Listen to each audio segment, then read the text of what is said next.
എന്തിനാ A C നോക്കി വേർക്കുന്നത്? നിങ്ങൾക്ക് ഇഷ്ടപ്പെട്ട എ സി ബ്രാൻഡുകളുടെ ഒരു വൈഡ് റേഞ്ച് തന്നെ ഇവിടെയുണ്ട്. ലോകോത്തര ബ്രാൻഡുകൾ, original products, wide range. MyG future. Social മീഡിയയിൽ അവരെ ഫോളോ ചെയ്യുന്ന എല്ലാവർക്കും അറിയാം അവൻ്റെ ഒരു ഹൈപ്പർ ആക്റ്റീവ് ലെവൽ എന്താണെന്ന്. ഈ നിപ്പിൽ 3-4 മലക്കത്തം മറിഞ്ഞ് ബാക്കിലേക്ക് ചാടുക എന്നൊക്കെ പറയുന്ന പുഷ്പം പോലെ ചെയ്യുവാൻ. പണ്ട് ആൾക്കാർ പറഞ്ഞ പോലെ സാർ ഇപ്പോഴും ഫോൺ വിളിച്ചാൽ കിട്ടത്തില്ലെന്ന് പറഞ്ഞ സത്യമാണോ? ആണ്, സത്യമാണ്. അത് ഫുൾ വായിച്ചു കഴിഞ്ഞിട്ട് ഞാൻ ബാഹുലിൻ്റെ അടുത്ത് പറഞ്ഞ അതേ ഡയലോഗാണ് മലയാള സിനിമ മുഴുവൻ ആ സിനിമ കണ്ടിട്ട് പറഞ്ഞു. ഇതൊരു ക്രിസ്റ്റഫർ നോളൻ മെറ്റീരിയൽ ആണെന്നുള്ളത്. എങ്ങനെയാണ് അത്തരം ഇമോഷണൽ സീൻസ് ചെയ്യുന്നത്? എങ്ങനെയാണ് അതിനെ പ്രിപ്പയർ ചെയ്യുന്നത്? ഞാൻ മമ്മൂട്ടി സിനിമകൾ ഒരുപാട് കാണുമായിരുന്നു ചെറുപ്പം മുതൽ. തുടരും എന്ന് പറഞ്ഞ സിനിമ നമ്മൾ ഫോളോ ചെയ്യുന്ന എല്ലാവർക്കും അറിയാം. ഒരു പ്രൊമോഷണൽ ഇൻ്റർവ്യൂവിന് പോലും നമ്മൾ ലാൽ സാറിനെ കണ്ടിട്ടില്ല. എന്നിട്ടാണ് ആ സിനിമയ്ക്ക് ഒരു അഭിപ്രായം നല്ലത് വന്നതിന് ശേഷം ബുക്ക് മൈ ഷോയിൽ നമുക്ക് ഓറഞ്ച് ഇല്ലാത്ത ഒരു കോളം പോലും കാണാൻ പറ്റാത്ത രീതിയിലേക്ക് ആ സിനിമ മാറ്റി. ശരിക്കും ലാലേട്ടൻ അങ്ങനെ ഒരു കംബാക്ക്, അങ്ങനെ ഒരു ആവശ്യം ഉണ്ടായിരുന്നു? കംബാക്ക് എന്ന് ഒരിക്കലും പറയരുത് അദ്ദേഹത്തിനെ പറ്റിയിട്ട്. ഒരു ഓർമ്മപ്പെടുത്തൽ എന്ന് വേണമെങ്കിൽ പറയാം. ഞാൻ ഒരു പടം സാറിൻ്റെ കൂടെ ഫസ്റ്റ് ചെയ്തോട്ടെ, ചെയ്യാൻ ഡേറ്റ് തരുമോ? നല്ല സ്ക്രിപ്റ്റ് ആണെങ്കിൽ ഉറപ്പായിട്ടും ഡേറ്റ് തരും. ഈ സിനിമയിലേക്ക് വിളിച്ചപ്പോൾ എന്ത് പറഞ്ഞാ വിളിച്ചത്? എന്താ സംസാരിച്ചത്? ഷൂട്ട് ചെയ്യാന്ന് പറഞ്ഞു.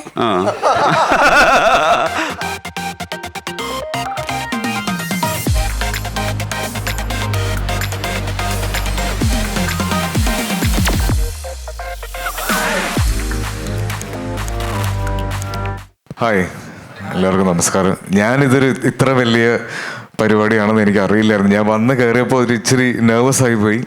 ഇപ്പോഴും ചെറിയൊരു സ്റ്റേജ് ഫിയർ ഉണ്ട്. ഈ ലുക്കാണോന്ന് ഒന്ന് നമ്മുടെ പ്രോഗ്രാമിന്റെ ടൈറ്റിൽ ലൈറ്റ്സ് ക്യാമറ ആസിഫ് എന്നാണുള്ളത്. അപ്പോൾ അതിൽ മിസ്സായത് ആക്ഷനാണ്.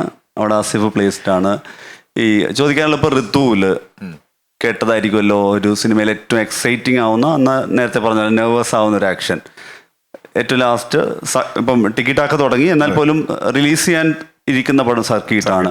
ഈ പറഞ്ഞ 2 കാലത്തെ ആക്ഷൻ, അതിന് ഏതെങ്കിലും തരത്തിലൊരു ചേഞ്ച് ഉണ്ടോ ആസ് ആൻ ആക്ടർ? കോൺഫിഡൻസിൽ, ടെൻഷനിൽ?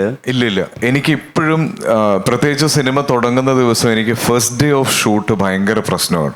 അത് കുറച്ചും കൂടെ പറഞ്ഞാൽ തലേന്ന് രാത്രി മുതൽ ഞാൻ പാനിക്കാവാൻ തുടങ്ങും. എനിക്ക് ആ ഫസ്റ്റ് ഡേ ഷൂട്ട്, ഈ പറയുന്ന ഫസ്റ്റ് ആക്ഷൻ കേട്ട് കഴിഞ്ഞ് ഒരു ഷോട്ട് അല്ലെങ്കിൽ 2 ഷോട്ട് എടുത്ത് കഴിയുമ്പോഴേ ഞാൻ ഒന്ന് സെറ്റിൽ ആവുള്ളൂ. അത് ആദ്യം ഉണ്ടായിരുന്ന ഋതുവിന് എനിക്ക് ഒന്ന് കമ്പാരിറ്റീവ്ലി ടെൻഷൻ കുറവായിരുന്നു. കാര്യം ശ്യാം സാർ അന്ന് ഞങ്ങൾ അവിടെ ചെന്ന് ഷൂട്ട് തുടങ്ങുന്നതിന് ഏകദേശം 2 ആഴ്ച മുന്നേ ഞങ്ങൾക്കൊരു ക്യാമ്പ് ഉണ്ടായിരുന്നു. ആ ക്യാമ്പിൽ തന്നെ ഞങ്ങൾ ഓൾമോസ്റ്റ് സ്ക്രിപ്റ്റ് വെച്ചിട്ടുള്ള റിഹേഴ്സൽസും സ്ക്രിപ്റ്റ് റീഡിങ്ങും എല്ലാം ഉണ്ടായിരുന്നു. അപ്പോൾ അത് കഴിഞ്ഞ് ഷൂട്ട് തുടങ്ങിയപ്പം ഈ പ്രോസസ്സിൻ്റെ ഇടയിലേക്കൊരു എക്സ്ട്രാ ക്യാമറ വന്നു എന്ന് മാത്രമേ ഞങ്ങൾക്ക് ഫീൽ ചെയ്തുള്ളൂ. പിന്നെ ആദ്യമായിട്ട് സിനിമ ചെയ്യുവാണ്, എന്താണ് വരാൻ പോകണമെന്ന് ഒരു ഐഡിയ ഇല്ലാതെ നിൽക്കുന്നതിൻ്റെയൊക്കെ ഒരു കംഫർട്ട് ഉണ്ടായിരുന്നു എനിക്ക്. പക്ഷേ ഇപ്പം സിനിമകൾ ചെയ്യുന്നു, കൂടുതൽ സിനിമ അറിഞ്ഞ് ചെയ്യാൻ ശ്രമിക്കുന്നു എന്നൊക്കെ പറയുമ്പോൾ എനിക്ക് തോന്നുന്നു ടെൻഷൻ കൂടി വരുവാണ് ചെയ്യുന്നത്. അതെ, അറിയും തോറും പേടി കൂടി വരുന്നു. ഇപ്പം ഇതിലിപ്പോൾ ഈ സർക്കീട്ട് എന്നുള്ളത്, ഇപ്പം തമർ ഇവിടെ മലബാറുകാരനാണ്, ഒരു കുറച്ചുകൂടി മലബാറിന് ഫെമിലിയർ ആയിട്ടുള്ള പ്രയോഗമാണ്. ഇതിലാണെങ്കിലും നമ്മൾ കാണുന്ന ട്രെയിലറിൽ പെട്ടെന്ന് ടൈറ്റിലിനെ അങ്ങനെ അങ്ങ് പിടികിട്ടുന്നില്ല.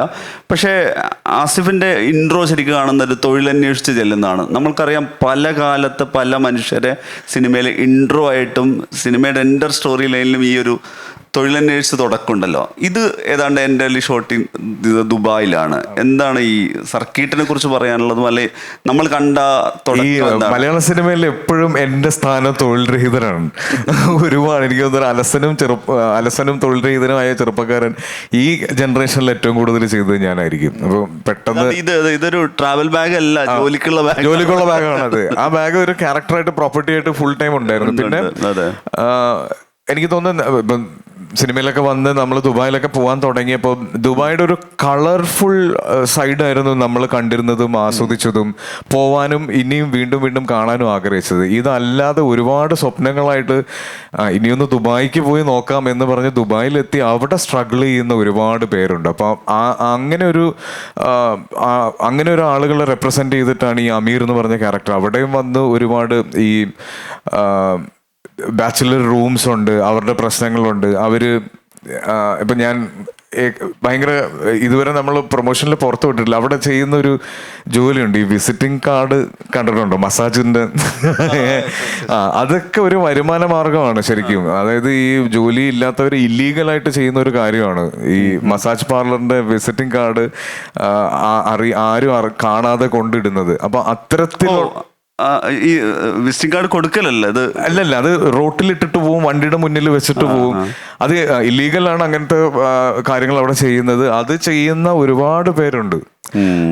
അത് ഈ പറഞ്ഞ ഒരു 100 ദിർഹം പെർ ഡേ കിട്ടാൻ വേണ്ടിയിട്ട്. അപ്പൊ അത്തരത്തിൽ സ്ട്രഗിൾ ചെയ്യുന്ന ആളുകളെ മുതൽ അവിടെ ഉണ്ട്. അപ്പൊ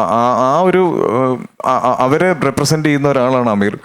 അമീറിന്റെ ലൈഫിൽ ഉണ്ടാകുന്ന വളരെ അൺഎക്സ്പെക്റ്റഡ് ആയിട്ടുള്ള ഒരു സൗഹൃദം, അതുകൊണ്ടുണ്ടാവുന്ന ഒരു പ്രശ്നം, അതിൽ നിന്നുണ്ടാവുന്ന മാറ്റങ്ങൾ, ഇതാണ് ശരിക്കും സർക്കിട്ടിന്റെ ഏറ്റവും ക്രിസ്പായിട്ട് പറയാൻ പറ്റിയ ഒരു കാര്യം.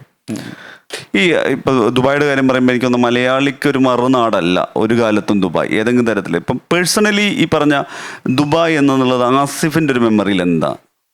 ഞാൻ ആദ്യമായിട്ട് ദുബായ് പോകുന്നത് ഒരു അവാർഡ് ഷോ ഹോസ്റ്റ് ചെയ്യാൻ വേണ്ടിയിട്ടായിരുന്നു. ഞാൻ ചാനലിലാണ് ആങ്കർ ആയിരുന്ന സമയത്ത് ഇതുപോലെ എന്തോ ഒരു തക്കിട ആറ്റിറ്റ്യൂഡ് ഉണ്ട് എന്ന് മനസ്സിലാക്കിയ ഒരാള് ഒരു സ്റ്റേജ് ഷോ ഹോസ്റ്റ് ചെയ്യാൻ വേണ്ടിയിട്ട് ഒരു പുതിയ ആളെ ട്രൈ ചെയ്യുന്നു എന്നുള്ള രീതിയിലാണ് ഞാൻ ആദ്യമായിട്ട് ദുബൈയിൽ പോകുന്നത്. അന്നും ഇന്നും പോകുമ്പോഴും ഈ എക്സൈറ്റ്മെന്റ് ഉണ്ട് ദുബൈക്ക്. എപ്പോഴും ഒരു പുതുമയുടെ ഒരു കളർ എപ്പോഴും ദുബായ്ക്ക് ഉണ്ട്. അപ്പം ഇപ്പോഴും പോകാൻ ഏറ്റവും ഇഷ്ടമുള്ള സ്ഥലങ്ങളും ചോദിക്കുമ്പോൾ ദുബായിൽ നിന്ന് തന്നെയാണ് നമുക്ക് പോയിട്ടുള്ള എല്ലാവരും പറയുന്നത്. അതിന് കാരണം എന്ന് പറഞ്ഞാൽ നമുക്ക് നമ്മുടെ നാട് പോലെ എപ്പോഴും ഫീൽ ചെയ്യും. ഏറ്റവും നല്ല നമ്മളുടെ ഭക്ഷണം കിട്ടും. ഇപ്പൊ ചോറും മീൻകറിയും കഴിക്കണമെങ്കിൽ നല്ല ഓപ്ഷൻ, അത്രയും നല്ല ഓപ്ഷൻ വേറെ എവിടെയുണ്ട്? എനിക്ക് നാട്ടിൽ പോലും ഉണ്ടെന്ന് തോന്നുന്നില്ല. ഇപ്പൊ ഒരു കടയിലേക്ക് കയറി ചെന്ന് ചേട്ടാ ഒരു ചായ എന്ന് മലയാളത്തിൽ ചോദിക്കാനുള്ള ഒരു സ്പേസ് വരെ നമുക്ക് ദുബായിലുണ്ട്. ഇപ്പം കരാമയിലേക്കൊക്കെ പോയി കഴിഞ്ഞാൽ മൊത്തം മലയാളി. ഇപ്പം എനിക്ക് തോന്നുന്നു ഈ കഴിഞ്ഞ നോമ്പ് സമയത്ത് അവിടെ ഉണ്ടായിരുന്ന ആഘോഷങ്ങളുടെ വീഡിയോ, മലയാളികൾ ആഘോഷിച്ച വീഡിയോകൾ വൈറലായിരുന്നു. അപ്പൊ അത്രയും വലിയൊരു സ്പേസ് ദുബായിൽ മലയാളികൾ ഉണ്ടാക്കിയെടുത്തിട്ടുണ്ട്. എപ്പോഴും അതൊരു സെക്കൻഡ് ഹോം ആയിട്ട് തന്നെയാണ് എല്ലാവർക്കും ഫീൽ ചെയ്തിട്ടുള്ളത്. ഇപ്പൊ ഞാൻ വീണ്ടും ഇതിലേക്ക് വരുമ്പോൾ തമർ അവിടെ സെറ്റിൽ ആയിട്ടുള്ള ഒരാളാണ്, വർഷങ്ങളായിട്ട് അവിടെ നിൽക്കുന്ന ആളാണ്. ഇതിന്റെ DOP അയാസ് അവിടുത്തെ ജനിച്ചു വളർന്ന ആളാണ്. ഈ ടെക്നിക്കൽ ക്രൂവും ഡയറക്ടർ ക്രൂവും ഓൾമോസ്റ്റ് എല്ലാവരും തന്നെ അവിടെ ഉണ്ടായിരുന്നവരാണ്. അപ്പോൾ കുറെ കൂടെ ഓതന്റിക് ആയിട്ട് അവിടുത്തെ ഒരു ലൈഫ് സ്റ്റൈൽ കാണിക്കാനും അവിടുത്തെ പ്രശ്നങ്ങൾ കാണിക്കാനും ഒക്കെ ഇവർക്ക് കഴിഞ്ഞിട്ടുണ്ടെന്നാണ് എനിക്ക് തോന്നുന്നത്. ഒരുപാട് കാര്യങ്ങൾ ഇപ്പം അവരുപയോഗിക്കുന്ന, ചെറുപ്പം മുതലേ അവരുപയോഗിക്കുന്ന ചില ഭക്ഷണങ്ങളും അവിടെ മാത്രം കിട്ടുന്ന കുറെ ഭക്ഷണങ്ങളും അങ്ങനെയുള്ള റെഫറൻസസ് ഒക്കെ എടുക്കുമ്പോൾ കുറെ കൂടെ ഞാൻ പറഞ്ഞില്ലേ ഓതന്റിസിറ്റി എനിക്ക് ഫീൽ ചെയ്തു. ഉറപ്പായും നമ്മുടെ ഭാവിയിൽ മികച്ച ഫിലിം മേക്കേഴ്സ് ആവാനുള്ള തയ്യാറെടുപ്പുകൾ നടക്കുന്ന ഒരു കൂട്ടം ഫിലിം സ്റ്റുഡൻസ് ആണ് നമ്മുടെ ഭാഗമായിട്ട് വന്നിട്ടുള്ളത്. ഈ മുഖം ഓർത്ത് വെച്ചോളൂ. അപ്പോൾ അവരിലേക്ക് കൂടി പോവാം അല്ലേ, എന്നിട്ട് നമുക്ക് തിരിച്ചു വരാം. അപ്പോൾ എന്തായാലും ഞാൻ നേരത്തെ ഇവരെല്ലാവരും ഫിലിം ഇൻസ്റ്റിറ്റ്യൂട്ടും കാര്യങ്ങളൊക്കെ ആയിട്ട് പല പല വിഭാഗങ്ങളാട്ടോ, ഡയറക്ഷൻ, ആക്ടിങ്, സിംഗർ, ഒരുപാട് പേരുണ്ട് ഈ കൂട്ടത്തിൽ. അപ്പോൾ എല്ലാവരും ആദ്യമേ പറഞ്ഞ ഒരു കാര്യം, കുറച്ച് നെർവസ് ആണ് ഞങ്ങൾ. അതായത് ആസിഫ്ക്ക് ആദ്യം പറഞ്ഞ കുറച്ച് ഇൻ്റർവ്യൂവിൽ പറഞ്ഞ കുറച്ച് കാര്യങ്ങൾ പോലെ തന്നെ അവരും ഇത്തിരി നെർവസ് ആണെന്ന് പറഞ്ഞു. അപ്പോൾ എന്തായാലും ഇപ്പോൾ കുറച്ച് സമാധാനമായിട്ടുണ്ടാവും. കാരണം ആസിഫിക്കയും അതേ ഒരു റൂട്ടിലൂടെ വന്ന് ധൈര്യത്തിലൂടെ പോകുന്ന ഒരാളാണ്. അപ്പോൾ ഇതൊക്കെ തന്നെയാണ് നമ്മളും കാണുന്നതും കേൾക്കുന്നതും. അപ്പോൾ എങ്ങനെയാണ് നമ്മൾ റെഡി ആക്കിയിട്ടുള്ള നമുക്ക് അറിയാനുള്ള കുറച്ച് ക്വസ്റ്റ്യൻസും കാര്യങ്ങളൊക്കെ ആസിഫ്ക്ക് ആയിട്ടൊന്ന്. ആരാണ് first? Aadhi, ready? Yeah. Good evening sir. Good evening Aadhi. Sir, my question is, ഞാൻ സാറിൻ്റെ ഫസ്റ്റ് ടൈം ഞാൻ സാറിനെ സ്ക്രീനിൽ കാണുന്നത് ബൾബ് എന്ന് പറഞ്ഞ പ്രോഗ്രാമിൽ സാറ് ആങ്കർ ചെയ്തു. സോ അതിനുശേഷം സാറ് സിനിമയിലേക്ക് വന്നു, ഋതുവിലേക്ക് വന്നു. സോ എനിക്ക് ചോദിക്കാനുള്ളത്, ആസ് ആൻ ആങ്കർ ആ സമയത്ത് കുറേ ആൾക്കാരായിട്ട് സാർ ഇൻട്രാക്ട് ചെയ്തിട്ടുണ്ട്. സോ ആ ഒരു എക്സ്പീരിയൻസ് ക്യാമറയുടെ മുന്നിൽ ഒരു ആക്ടറായിട്ട് വന്നപ്പോൾ ഏതെങ്കിലും വിധത്തിൽ ഹെൽപ്പ് ചെയ്തിരുന്നോ? ഉറപ്പായിട്ടും അത് എൻ്റെയും ആഗ്രഹം അത് തന്നെയായിരുന്നു. കാര്യം ഞാൻ സിനിമ ആഗ്രഹിച്ചിട്ടുണ്ട്, സിനിമയിൽ വരണം എന്ന് എനിക്ക് ഒത്തിരി ആഗ്രഹം ഉണ്ടായിരുന്നു. പക്ഷെ എങ്ങനെ വരണം എന്നോ സിനിമ എന്താണെന്നോ എനിക്കറിയില്ലായിരുന്നു. സത്യമായിട്ട് ഞാൻ സിനിമയിൽ വരുമ്പോൾ ഒരു സ്റ്റാർഡം അല്ലെങ്കിൽ എന്താ പറയുക, ഒരു ഹീറോയ്ക്ക് ഇമേജ്, അതൊക്കെയായിരുന്നു എൻ്റെ മനസ്സിൽ ആദ്യം ഉണ്ടായിരുന്നത്. നമ്മൾ രജനീകാന്തിനെയോ ലാലേട്ടനെയോ മമ്മൂക്കാനെയോ ഒക്കെ സ്ക്രീനിൽ കാണുമ്പോൾ ഒരു പ്രേക്ഷകനുണ്ടാവുന്ന എക്സൈറ്റ്മെൻ്റ് ഉണ്ടല്ലോ, ഇവരെ പോലെ ആകണം. ആ എക്സൈറ്റ്മെൻ്റ് ആയിരുന്നു എന്നെ ആദ്യം സിനിമയ്ക്കുള്ളൊരു കൊതി തന്നത്. പക്ഷേ സിനിമ അറിയുന്തോറുമാണ് സിനിമയുടെ ഇതല്ല വേറൊരു സാറ്റിസ്ഫാക്ഷൻ ഇതിന് തരാൻ പറ്റുമെന്ന് ഞാൻ മനസ്സിലാക്കിയത്. അപ്പോൾ അതിൻ്റെ ഭാഗമായിട്ടാണ് സിനിമയിലേക്ക് വരണം എന്ന് ആഗ്രഹിച്ചത്. പക്ഷേ എങ്ങനെ വരും എന്ന ഒരു ഐഡിയ എനിക്കില്ലായിരുന്നു. അങ്ങനെയാണ് ഞാൻ ഒരു ആങ്കറിന് വേണ്ടിയിട്ടുള്ള ഓഡിഷൻ, ഒരു പുതിയ ചാനൽ ലോഞ്ച് ചെയ്യേണ്ടതെന്ന് പറഞ്ഞ് ഞാൻ അങ്ങനെ ഓഡിഷന് പോയിട്ടാണ് അവരെന്നെ സെലക്ട് ചെയ്യുന്നത്. അപ്പോഴും എൻ്റെ ഏറ്റവും വലിയ ആ സമയത്തുണ്ടായിരുന്ന ഒരു പ്ലാനിങ് ഈ ക്യാമറയുടെ ഫ്രണ്ടിൽ നിൽക്കാനുള്ളൊരു അവസരം, ഇൻഹിബിഷൻസ് മാറ്റുക, പേടി മാറ്റുക. ഇത്രയും ആളുകൾ തിരിഞ്ഞ് എന്നെ തന്നെ നോക്കിക്കൊണ്ടിരിക്കുമ്പോൾ എനിക്ക് സംസാരിക്കാൻ പറ്റുമോ അല്ലെങ്കിൽ ഒരു അഭിനയിക്കാൻ പറ്റുമോ എന്നൊക്കെ ഉള്ളതൊന്ന് പ്രാക്ടിക്കലി തിരിച്ചറിയണം എന്നുള്ളതായിരുന്നു എൻ്റെ ആഗ്രഹം. അതായിരുന്നു ശരിക്കും ബൾബ് എന്ന് പറഞ്ഞ ആ പ്രോഗ്രാമിൽ ലാൻഡ് ചെയ്തത്. I had one more question please sir. അതുപോലെ തന്നെ ഒരു ഡാൻസിങ് സീക്വൻസിൽ ഐ തിങ്ക് സാറിൻ്റെ ഫസ്റ്റ് ഫിലിം തന്നെയാണ്. ഷൂട്ട് ചെയ്യുന്ന സമയത്ത് ഷൂട്ട് ചെയ്ത് കഴിഞ്ഞ് സാറ് പോയി മാറി നിന്ന് കരയായിരുന്നു. ബിക്കോസ് സാറിനെ കൊണ്ട് ഡാൻസ് കളിക്കാൻ പറ്റുന്നില്ല. അപ്പോൾ സാറ് ആ ഫിലിമിൻ്റെ ഡയറക്ടറിൻ്റെ അടുത്ത് പറയാൻ എന്നെ എങ്ങനെയെങ്കിലും ഒന്ന് ഒഴിവാക്കി തരാൻ പറ്റുമോ? സോ ആ ഒരു സ്റ്റേജിൽ നിന്ന് ഇപ്പോൾ ഈ ഒരു സ്റ്റേജിലേക്കുള്ള ജേർണി നെവർ എൻഡിങ് പ്രോസസ്സാണ്. സോ സാറത് എങ്ങനെ എൻജോയ് ചെയ്യുന്നത്? അതുപോലെ തന്നെ sir how do you rate yourself ഈ ജേർണിയിൽ? As a dancer? Not as a dancer, as an actor. Okay. I just question the beginning. അല്ല, ഞാനും അപൂർവരാഗമാണ് ആ സിനിമ അത് ഷൂട്ട് ചെയ്തുകൊണ്ടിരിക്കുക. ഞാൻ ഒരുപാട് വേദികളിൽ പറഞ്ഞിട്ടുണ്ടാക്കാതെ ക്രൈസ്റ്റ് കോളേജ് ഇരിങ്ങാലക്കുടയിലായിരുന്നു അത് ഷൂട്ട് ചെയ്തത്. അപ്പോൾ ഈ ഒരു കോളേജിൽ ഷൂട്ടിംഗ് വരുമ്പോൾ അറിയാമല്ലോ, എല്ലാവരും ഈ എൻ്റയർ ബിൽഡിങ്ങിൽ നിന്ന് ആൾക്കാർ ഷൂട്ട് കാണാൻ വേണ്ടി നോക്കി നിൽക്കുന്നുണ്ട്. അപ്പോൾ ഞാൻ ആദ്യമായിട്ടാണ് അങ്ങനെ ഒരു കൊറിയോഗ്രാഫ്ഡ് ഡാൻസ് ട്രൈ ചെയ്യുന്നത്. ഒരാൾ വന്ന് നമ്മളെ പഠിപ്പിച്ചിട്ട് ഡാൻസ് ചെയ്യുന്നത്. മറ്റേ നമ്മൾ വെറുതെ ചേപ്പ കളിക്കുക എന്ന് പറയുമല്ലോ, ഒരു പാട്ട് വെച്ച് തുള്ളുന്നത്. അതുപോലെയല്ല, ഒരാൾ പഠിപ്പിച്ചിട്ട് കൗണ്ട് തന്ന് നമുക്ക് സ്റ്റെപ്പ് തരുമ്പോൾ ഈ പ്രത്യേകിച്ച് ബാക്ക്ഗ്രൗണ്ട് ഡാൻസേഴ്സും കൂടെ ഉള്ള സമയത്ത് ഇതെല്ലാം സിങ്കാവണം. അപ്പോൾ ഞാൻ എങ്ങനെയൊക്കെ നോക്കിയിട്ടും പറ്റുന്നില്ല. കുറേ പേര് കൂവുന്നുണ്ട്, കളിയാക്കുന്നുണ്ട്. അപ്പോൾ അന്ന് അപ്പോൾ ഇത് വേണം എന്നുള്ളത് എൻ്റെ ആഗ്രഹമാണ്. ഇതാണ് ഞാൻ എപ്പോഴും പറഞ്ഞില്ല, I never had A plan B. അപ്പോൾ ഈ പ്ലാൻ എയിൽ സ്റ്റിക്ക് ഓൺ ചെയ്ത് നിൽക്കണമെങ്കിൽ, ഇതിൽ സർവൈവ് ചെയ്യണമെങ്കിൽ, ഇതിൽ സക്സസ്ഫുൾ ആവണമെങ്കിൽ എനിക്ക് ഇത് ഓവർകം ചെയ്തേ പറ്റുള്ളൂ.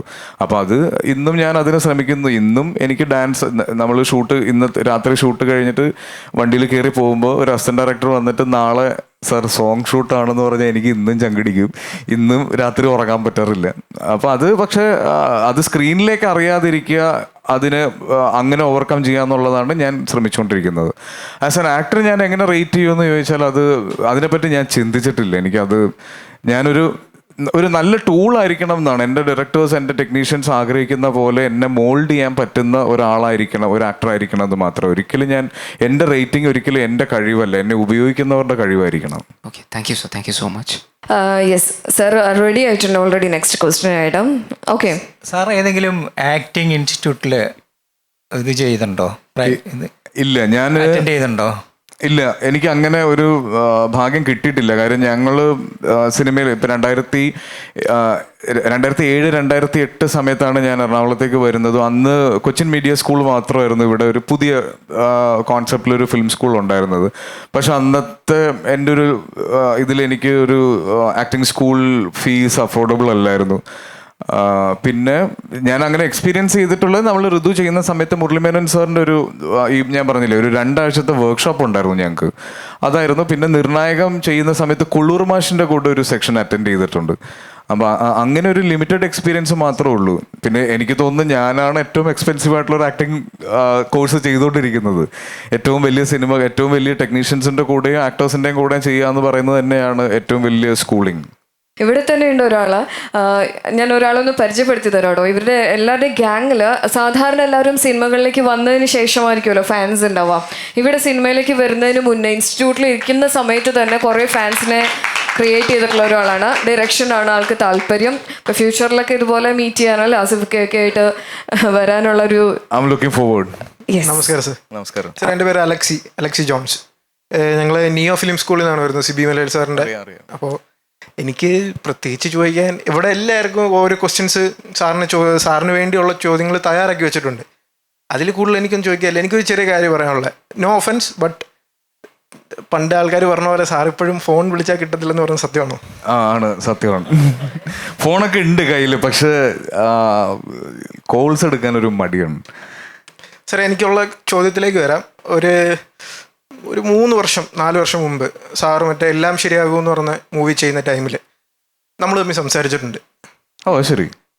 പക്ഷെ നേരിട്ടല്ല. അതായത് അന്ന് കോട്ടയത്ത് ഒരു പള്ളിയിൽ ഷൂട്ട് ഉണ്ടായിരുന്ന സമയത്ത് ഇത്ര ഉള്ളൊരു പയ്യൻ എൽബിൻ എന്ന് പറയും, ഇച്ചിരി വണ്ണമുണ്ട്. പുള്ളി സാറിൻ്റെ അടുക്ക് വന്ന് സംസാരിച്ചായിരുന്നു. സാറ് പുള്ളിയായിട്ട് കെട്ടിപ്പിടിച്ച് നല്ല ഫോട്ടോ ഒക്കെ എടുത്ത് പുള്ളിക്ക് ഭയങ്കര സന്തോഷമായിരുന്നു. അന്ന് അവൻ്റെ കൂട്ടുകാരനായിരുന്നു ഞങ്ങൾ രണ്ട് സംസാരിച്ച് ആസിഫിലെ കാണാൻ പോവാണോ, നമ്മൾ ആ ഒരു ലെവലിൽ നിൽക്കുമായിരുന്നു. ഞാനന്ന് 8ാം ക്ലാസ്സിലോ 9ാം ക്ലാസ്സിലോ പഠിക്കുമായിരുന്നു.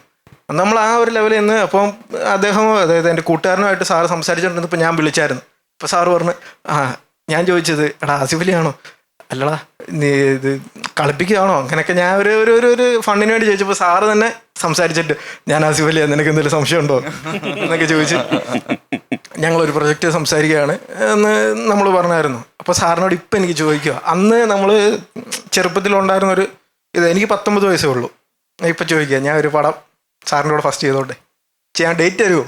നല്ല സ്ക്രിപ്റ്റ് ആണെങ്കിൽ ഉറപ്പായിട്ടും ഡേറ്റ് തരും. പക്ഷെ ഫോണിൽ വിളിക്കരുത് കേട്ടോ, ഫോണിൽ വിളിച്ചാൽ കിട്ടില്ല, വേറെ എന്തെങ്കിലും ഒരു വഴി നോക്കണം. എനിക്ക് ഒറ്റ ക്രൈറ്റീരിയ ഇപ്പോൾ അതാണ്. എൻ്റെ സ്ക്രിപ്റ്റ് സെലക്ഷനിൽ ഒരുപാട് പ്രശ്നങ്ങൾ ഉണ്ടായിരുന്നു നല്ല ഉണ്ട്. അപ്പോൾ എനിക്കിപ്പം ഒരു 100% കൺവിൻസ്ഡ് ആവുന്ന സിനിമകൾ മാത്രമാണ് ചെയ്യാൻ ഞാനിപ്പോൾ ശ്രമിക്കുന്നുള്ളൂ. മനസ്സുകൊണ്ടൊരു യെസ് കിട്ടിക്കഴിഞ്ഞാൽ let's do A film. Thank you sir. ഇപ്പോൾ ഈ കിഷ്കിന്ധാകാണ്ഡവും അതിനുശേഷം രേഖാചിത്രം എന്ന് പറഞ്ഞാൽ 2025 ഫസ്റ്റ് ബ്ലോക്ക് ബസ്റ്റർ തന്നിട്ടുള്ള ആളാണ്. അപ്പോൾ അതിൻ്റെ ഒരു താങ്ക്സ്. കാരണം വെച്ച് കഴിഞ്ഞാൽ നമ്മുടെ ഈ വർഷം തുടങ്ങിയതിൻ്റെ ഏറ്റവും വലിയ സക്സസ്, അത് മാത്രമല്ല കേരളത്തിന് പുറത്ത് 2025 തുടക്കത്തിൽ ഏറ്റവും അധികം ചർച്ച ചെയ്ത സിനിമ കൂടിയായിരുന്നു രേഖാചിത്രം. ഇപ്പോഴും അതിൻ്റെ തുടർ ചർച്ചകളുണ്ട്. രേഖാചിത്രത്തിന് ശേഷം വരുന്നൊരു സിനിമയാണ്. പേഴ്സണലി നേരത്തെ പറഞ്ഞു ഇതെല്ലാം ഒരു ടെൻഷനും ഇത് തുടർച്ചയായ സക്സസിൻ്റെ പുറത്താണ് അടുത്ത സിനിമ വരുന്നത്. സർക്കിട്ടിൻ്റെ ഒരു ഏത് തരം സിനിമയാണ് സർക്കിട്ട്? സർക്കിട്ട് ഇപ്പം ഈ അതർ ദാൻ ത്രില്ലർ സിനിമകൾ നമ്മൾ സെലക്ട് ചെയ്യുമ്പോൾ എവിടേക്കോ നമ്മുടെ പേഴ്സണൽ ലൈഫ് നമ്മൾ ഇൻഫ്ലുവൻസ് ചെയ്യാറുണ്ടെന്നാണ് എനിക്ക് തോന്നുന്നത്. എല്ലാ സിനിമകളും അല്ല, എങ്കിലും ചില സിനിമകൾ നമ്മൾ കേട്ടിട്ടുള്ള അല്ലെങ്കിൽ നമുക്ക് അറിയാവുന്ന ആളുകൾ ചില സാഹചര്യങ്ങളൊക്കെ നമ്മൾ ഇൻഫ്ലുവൻസ് ചെയ്യാറുണ്ട് ചില സിനിമകൾ ചെയ്യാൻ.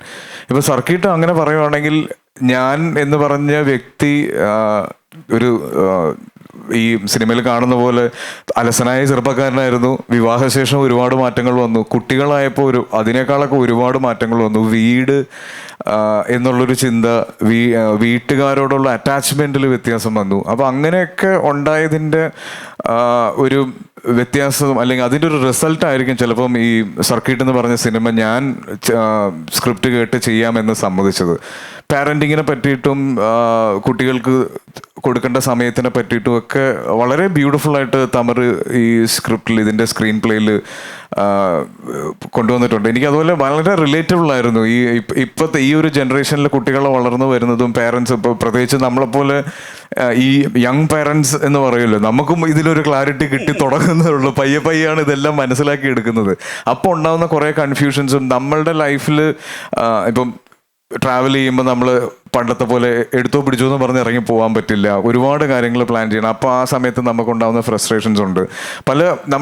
നമ്മൾ ശീലിച്ചു വന്ന ലൈഫ് സ്റ്റൈലിൽ കുട്ടികളിൽ ഉണ്ടാകുമ്പോൾ വരുന്ന മാറ്റങ്ങൾ നമ്മളെ ഒരു പരിധി കൂടുതൽ അഫക്റ്റ് ചെയ്യാറുണ്ട്. അത് വളരെ ഇവൻച്വലിയാണ് നമ്മളത് തിരിച്ചറിയുള്ളൂ.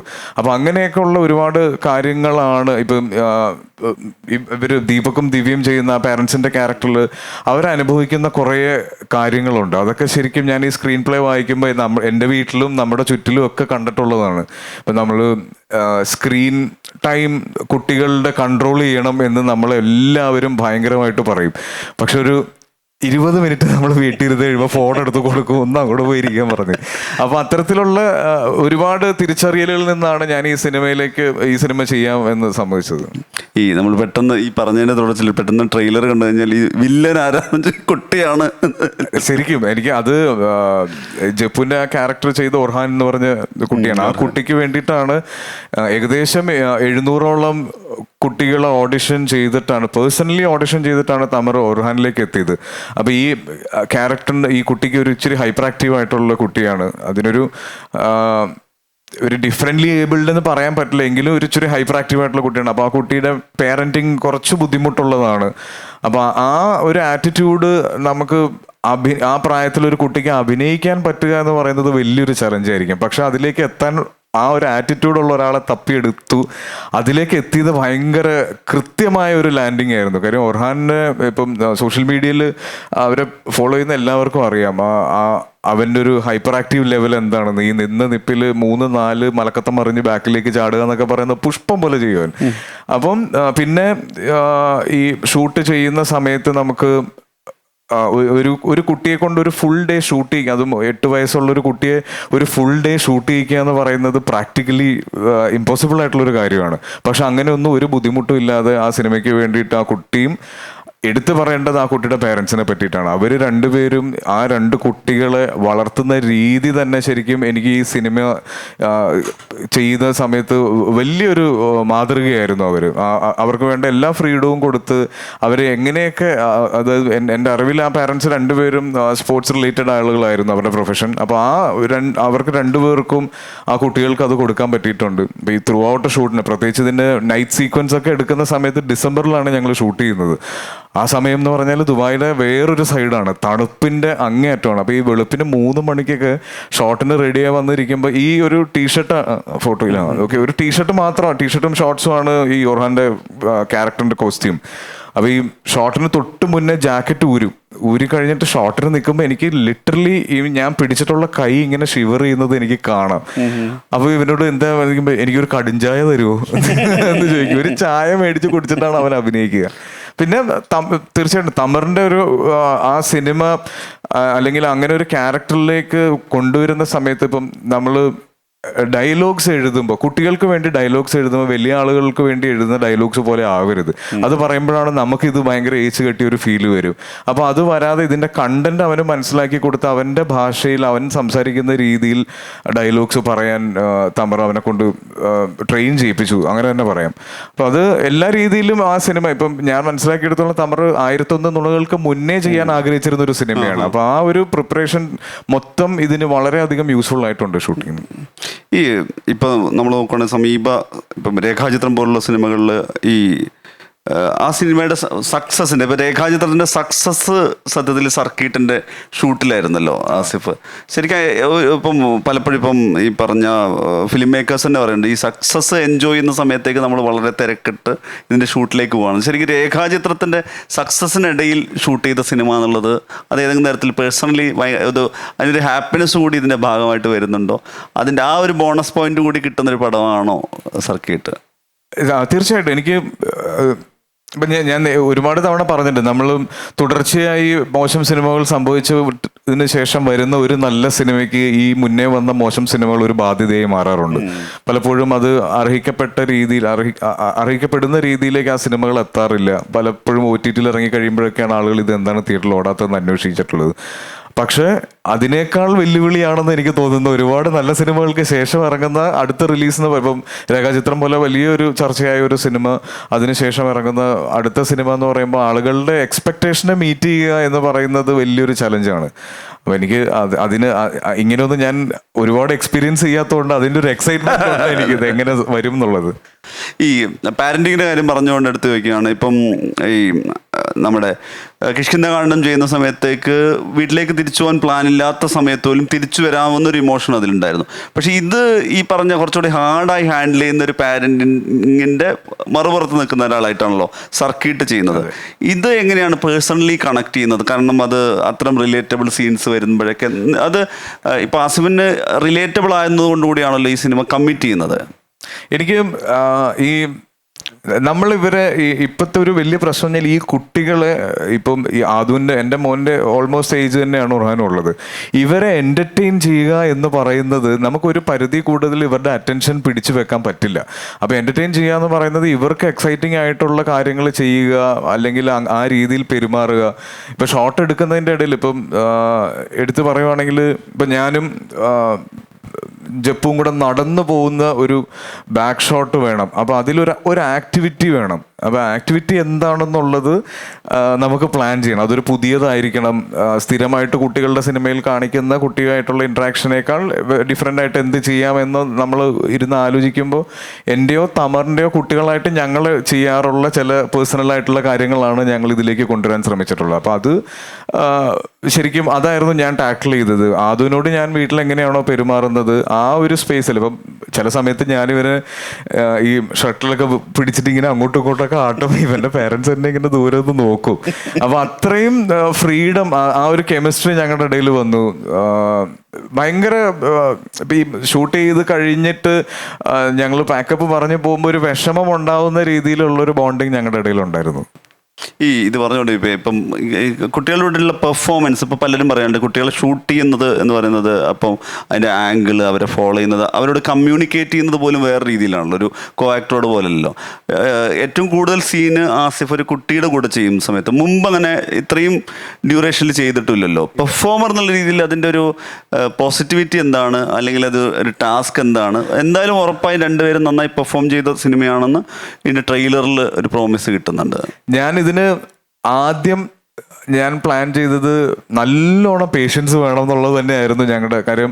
ഷൂട്ട് തുടങ്ങിക്കഴിഞ്ഞ് കഴിഞ്ഞാൽ എല്ലാവരും ഷൂട്ടിലേക്കാവും. അപ്പോൾ പ്രത്യേകിച്ച് ഞാൻ ഒരു രീതിയിലുള്ള ഡിസ്റ്റർബൻസും ഷൂട്ടിൻ്റെ ഇടയിൽ ആഗ്രഹിക്കുന്ന ഒരാളല്ല. എനിക്കൊരു എക്സ്ട്രാ നോയ്സ് വന്നു കഴിഞ്ഞാൽ പോലും ഞാൻ ഇറിറ്റേറ്റഡ് ആവുന്ന ഒരാളാണ് ഷോട്ട് എടുക്കുന്ന സമയത്ത്.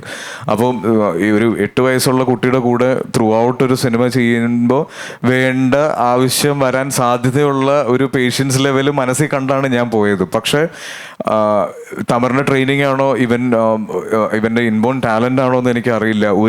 ഒരു വളരെ എക്സ്പീരിയൻസ്ഡ് ആയിട്ടുള്ള ഒരു ആക്ടർ ലൊക്കേഷനിൽ ബിഹേവ് ചെയ്യുന്നത് പോലെ ഒരു ഡയലോഗ് തെറ്റിക്കുകയോ ആവശ്യമില്ലാതെ ഒരു ഇറിറ്റേഷൻ തരികയോ ഏതെങ്കിലും ഒരു രീതിയിൽ ഒരു ഡിസ്റ്റർബൻസ് ആ ക്രൂവിന് ഉണ്ടാക്കുകയോ ഒന്നും. നമ്മളൊരു 8 വയസ്സുകാരൻ്റെ മെച്യൂരിറ്റിയുടെ മേളിലായിരുന്നു ലൊക്കേഷനിലുണ്ടായിരുന്ന ആ കുട്ടിയുടെ പെരുമാറ്റം.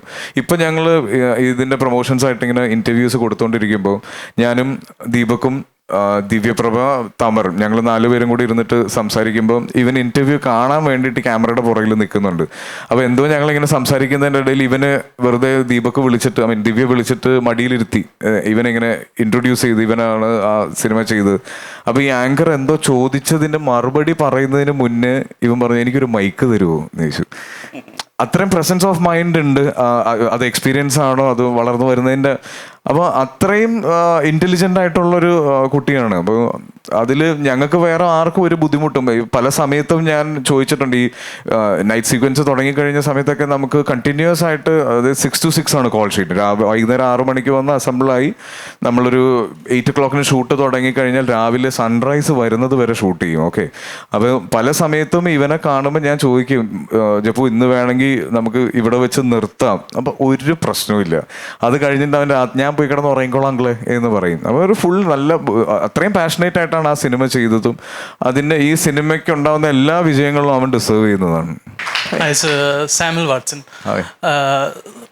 You were one of the persons, since I am very new to Malayalam film, and you were one of the persons who caught my eye from your performances.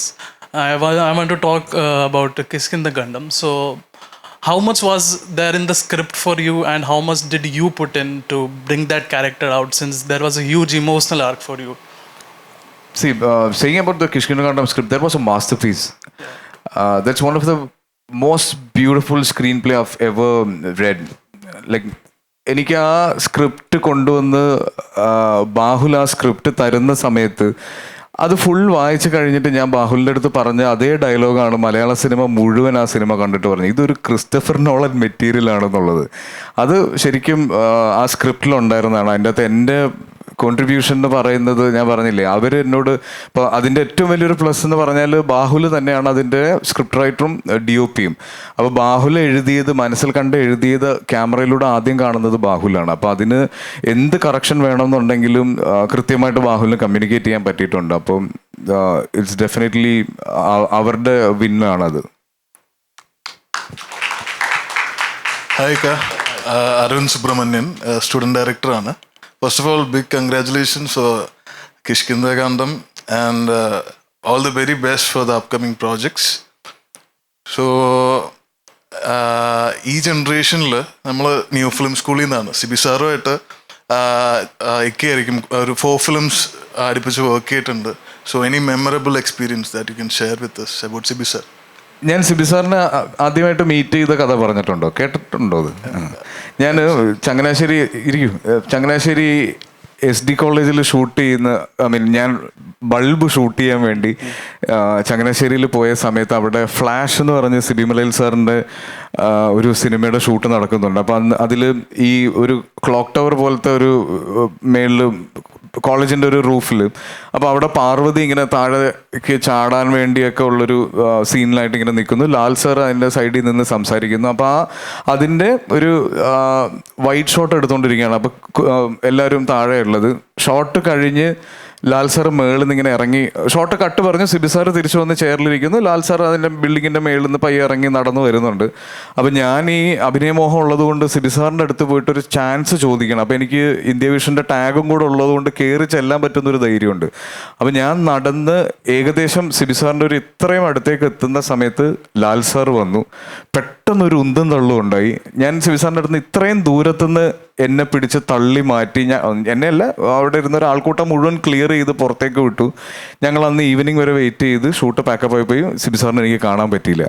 പക്ഷെ അത് കഴിഞ്ഞ് സിബി സാർ ചെയ്ത 4 സിനിമയിലെ ഹീറോ ഞാനാണ്. അതൊരു വലിയ മാജിക്കാണ്. എനിക്ക് സിബി സാർ എന്ന് പറയുമ്പോൾ ഉള്ള ഏറ്റവും വലിയ മെമ്മറി അതാണ്. സിബി സാറിൻ്റെ എപ്പോഴും ഒരു മകനോടുള്ള വാത്സല്യം സാർ എന്നോട് കാണിക്കാറുണ്ട്. ഇപ്പം ഞാൻ ഒരുപാട് നാൾ കഴിഞ്ഞിട്ട് കൊത്ത് എന്ന് പറഞ്ഞ സിനിമയ്ക്ക് തിരിച്ച് സാറിൻ്റെ കൂടെ ലൊക്കേഷനിലേക്ക് എത്തിയപ്പോൾ എനിക്ക് തിരിച്ച് വീട്ടിലേക്ക് വന്നൊരു ഫീലായിരുന്നു. ഞാൻ ഒരുപാട് പുതിയ ആളുകളുടെ കൂടെ വർക്ക് ചെയ്തിട്ടുണ്ട്, ഒരുപാട് എക്സ്പീരിയൻസ്ഡ് ആയിട്ടുള്ള ആളുകളുടെ വർക്ക് ചെയ്തിട്ടുണ്ട്.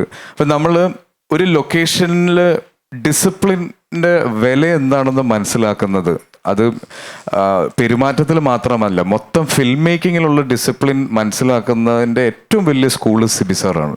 ഇന്നും ഒരു ഷോട്ട് എടുക്കാൻ ഒരു കൺഫ്യൂഷൻ ഇല്ല. ആ ഷോട്ട് എവിടെ നിന്ന് വേണമെന്ന് അറിയില്ല. ഇപ്പം ഞാൻ ഈ പുതിയ ജനറേഷൻ ഫിൽം മേക്കേഴ്സിൻ്റെ കൂടെ വർക്ക് ചെയ്യുമ്പോൾ ഏറ്റവും കൂടുതൽ നമ്മൾ ആക്ടേഴ്സ് പറയുന്ന ഒരു കാര്യം എന്ന് പറഞ്ഞാൽ ഷോർട്ട് ഡിവിഷൻ എന്ന് പറഞ്ഞ ഒരു മാജിക് ഇപ്പം ഇല്ല. ഷോർട്ട് ഡിവിഷൻ ചെയ്ത് ഷോട്ടുകൾ എടുക്കുന്ന ഒരു കാലഘട്ടം കഴിഞ്ഞുകൊണ്ടിരിക്കുകയാണ്. ഇപ്പം ചെയ്യുന്ന എന്താന്ന് പറഞ്ഞാൽ, നിങ്ങൾക്കൊരു സീനുണ്ട്, ആ സീൻ ഒരു സ്കിറ്റ് പോലെ 10-15 പ്രാവശ്യം ഈ ഫുൾ സീൻ ചെയ്യും. എന്നിട്ട് ഇത് എല്ലാ ആംഗിളിൽ നിന്നും ഷൂട്ട് ചെയ്തിട്ട് ഈ ഫുട്ടേജ് കൊണ്ടുപോയി ഒരു എഡിറ്ററിന് കൊടുക്കും. ഈ എഡിറ്റർ സെൻസിബിൾ ആണെങ്കിൽ അതിൽ നിന്നൊരു നല്ല സിനിമയും നല്ലൊരു സീനും നല്ലൊരു അത് സംഭവിക്കും. അപ്പോൾ അങ്ങനെയൊക്കെ കുറേ സിനിമകൾ ചെയ്ത് കഴിഞ്ഞിട്ടാണ് സിബി സാറിൻ്റെ കൂടെ ഞാൻ കൊത്ത് ചെയ്യാൻ വീണ്ടും എത്തുമ്പോൾ ഏത് ഷോട്ടാണ് വേണ്ടത്, ഈ ഷോട്ടിൽ ഞാൻ ഈ സീനിൻ്റെ ഈ ഷോട്ട് ഞാൻ ഉപയോഗിക്കുള്ളൂ, ഇത് വേണ്ട, ഓക്കെ ഇത് ഫോക്കസ് ഔട്ട്, അത് കുഴപ്പമില്ല, ഞാൻ ആ പോർഷൻ ഉപയോഗിക്കില്ല. അത്രയും ക്ലാരിറ്റി തരുന്ന ഒരു ഡയറക്ടർ എന്ന് പറഞ്ഞത് ഒരു ആക്ടറിൻ്റെ ബ്ലെസ്സിങ് ആണ്. അപ്പോൾ നിങ്ങളുടെ സിബി സാർ നിങ്ങളെ മെൻറ്ററായിട്ട് നിൽക്കുക എന്ന് പറയുന്നത് നിങ്ങൾക്ക് കിട്ടുന്ന ഏറ്റവും വലിയ ഭാഗ്യമാണ്. ഒരു ബ്രക്റ്റ് എന്നാണ്, ഞാൻ വലിയ ഫാനാണ്. 2 ദിവസം മുന്നേ സാറിൻ്റെ പടം തന്നെ ഞാൻ റിപ്പീറ്റ് ആയിട്ട് കാണുന്ന കെട്ടിയോളാൻ മേലൊക്കെ കണ്ടിട്ടൊക്കെ വന്നിട്ട് പെട്ടെന്ന് സാറിനെ കണ്ടപ്പം ആ ഒരു ഇതിൽ നിൽക്കുകയാണ്. സാർ എനിക്ക് ചോദിക്കാനുള്ള എന്താണെന്ന് വെച്ചാൽ, രാജേട്ടനൊക്കെ ഒരു ഇൻ്റർവ്യൂവിൽ പറഞ്ഞു കേട്ടിട്ടുണ്ട്, ആദ്യം സ്ക്രിപ്റ്റ് ചൂസ് ചെയ്യുമ്പം ഭയങ്കര അടിപൊളിയായിരിക്കും, ഓക്കെ ആയിരിക്കും, പക്ഷേ അത് ഷൂട്ട് ചെയ്ത് വരുമ്പം പിന്നെ മനസ്സിലാവും ഇത് മിക്കവാറും ഫെയിലാവാൻ സാധ്യത ഉണ്ട്. അങ്ങനത്തെ ഒരു സിറ്റുവേഷൻ ഉണ്ടായിട്ടുണ്ടോ? അല്ലെങ്കിൽ അങ്ങനെ വന്നു കഴിഞ്ഞാൽ എന്താണ് ചെയ്യാൻ പറ്റുക? അങ്ങനത്തെ സിറ്റുവേഷൻസ് ഒരുപാട് ഉണ്ടായിട്ടുണ്ട്. നമ്മൾ മനസ്സിൽ ആഗ്രഹിക്കുന്ന സിനിമ അതായത് ഒരാൾ നമ്മുടെ അടുത്തൊരു സ്ക്രിപ്റ്റ് നറേറ്റ് ചെയ്യുമ്പോൾ അതിൻ്റെ ഏറ്റവും ബ്യൂട്ടിഫുൾ ആയിട്ടുള്ള വേർഷനാണ് നമ്മുടെ മനസ്സിൽ നമുക്ക് കിട്ടുക. പക്ഷെ അത് പലപ്പോഴും ചിലപ്പോൾ ആ ക്യാരക്ടർ നമ്മളെ കൊണ്ട് ഹാൻഡിൽ ചെയ്യാൻ പറ്റില്ലായിരിക്കും. ചിലപ്പോൾ ആ ഡയറക്ടറിന് ആ സിനിമ അദ്ദേഹം നറേറ്റ് ചെയ്തതുപോലെ ഷൂട്ട് ചെയ്യാൻ പറ്റിയില്ലെന്ന് വരും. എന്നാലും ഈ സിനിമയ്ക്കൊരു മാജിക് ഉണ്ട്. സിനിമ ഫുൾ ഷൂട്ട് കഴിഞ്ഞ് ഇതിൻ്റെ പോസ്റ്റ് പ്രൊഡക്ഷനൊക്കെ കഴിഞ്ഞ് റിലീസായി ഇത് തിയേറ്ററിലെത്തി പ്രേക്ഷകൻ കാണുന്നതിന് മുന്നേ നടക്കുന്ന ഒരു മാജിക് ഉണ്ട്. ആ മാജിക് എന്താണെന്ന് ആർക്കും ഇതുവരെ മനസ്സിലായിട്ടില്ല. പക്ഷെ ഒരു മാജിക് സംഭവിക്കും. പല സമയത്തും നമ്മൾ ഹോപ്പ്ലെസ് ആയി പോയിട്ടുള്ള, നമുക്ക് ഒരു പ്രതീക്ഷയില്ലാതെ നമ്മൾ ഒരുപാട് വിഷമിച്ച് സങ്കടത്തോടെ ഷൂട്ട് ചെയ്തിട്ടുള്ള സിനിമകൾ തിയേറ്ററിൽ വരുമ്പോൾ ഭയങ്കര വലിയ അഭിപ്രായങ്ങളുണ്ടായി ഒത്തിരി സൂപ്പർ ഹിറ്റായി മാറുന്ന സിനിമകൾ ഞാൻ അഭിനയിച്ചിട്ടുമുണ്ട്, എനിക്കറിയാവുന്ന സിനിമകളുമുണ്ട്.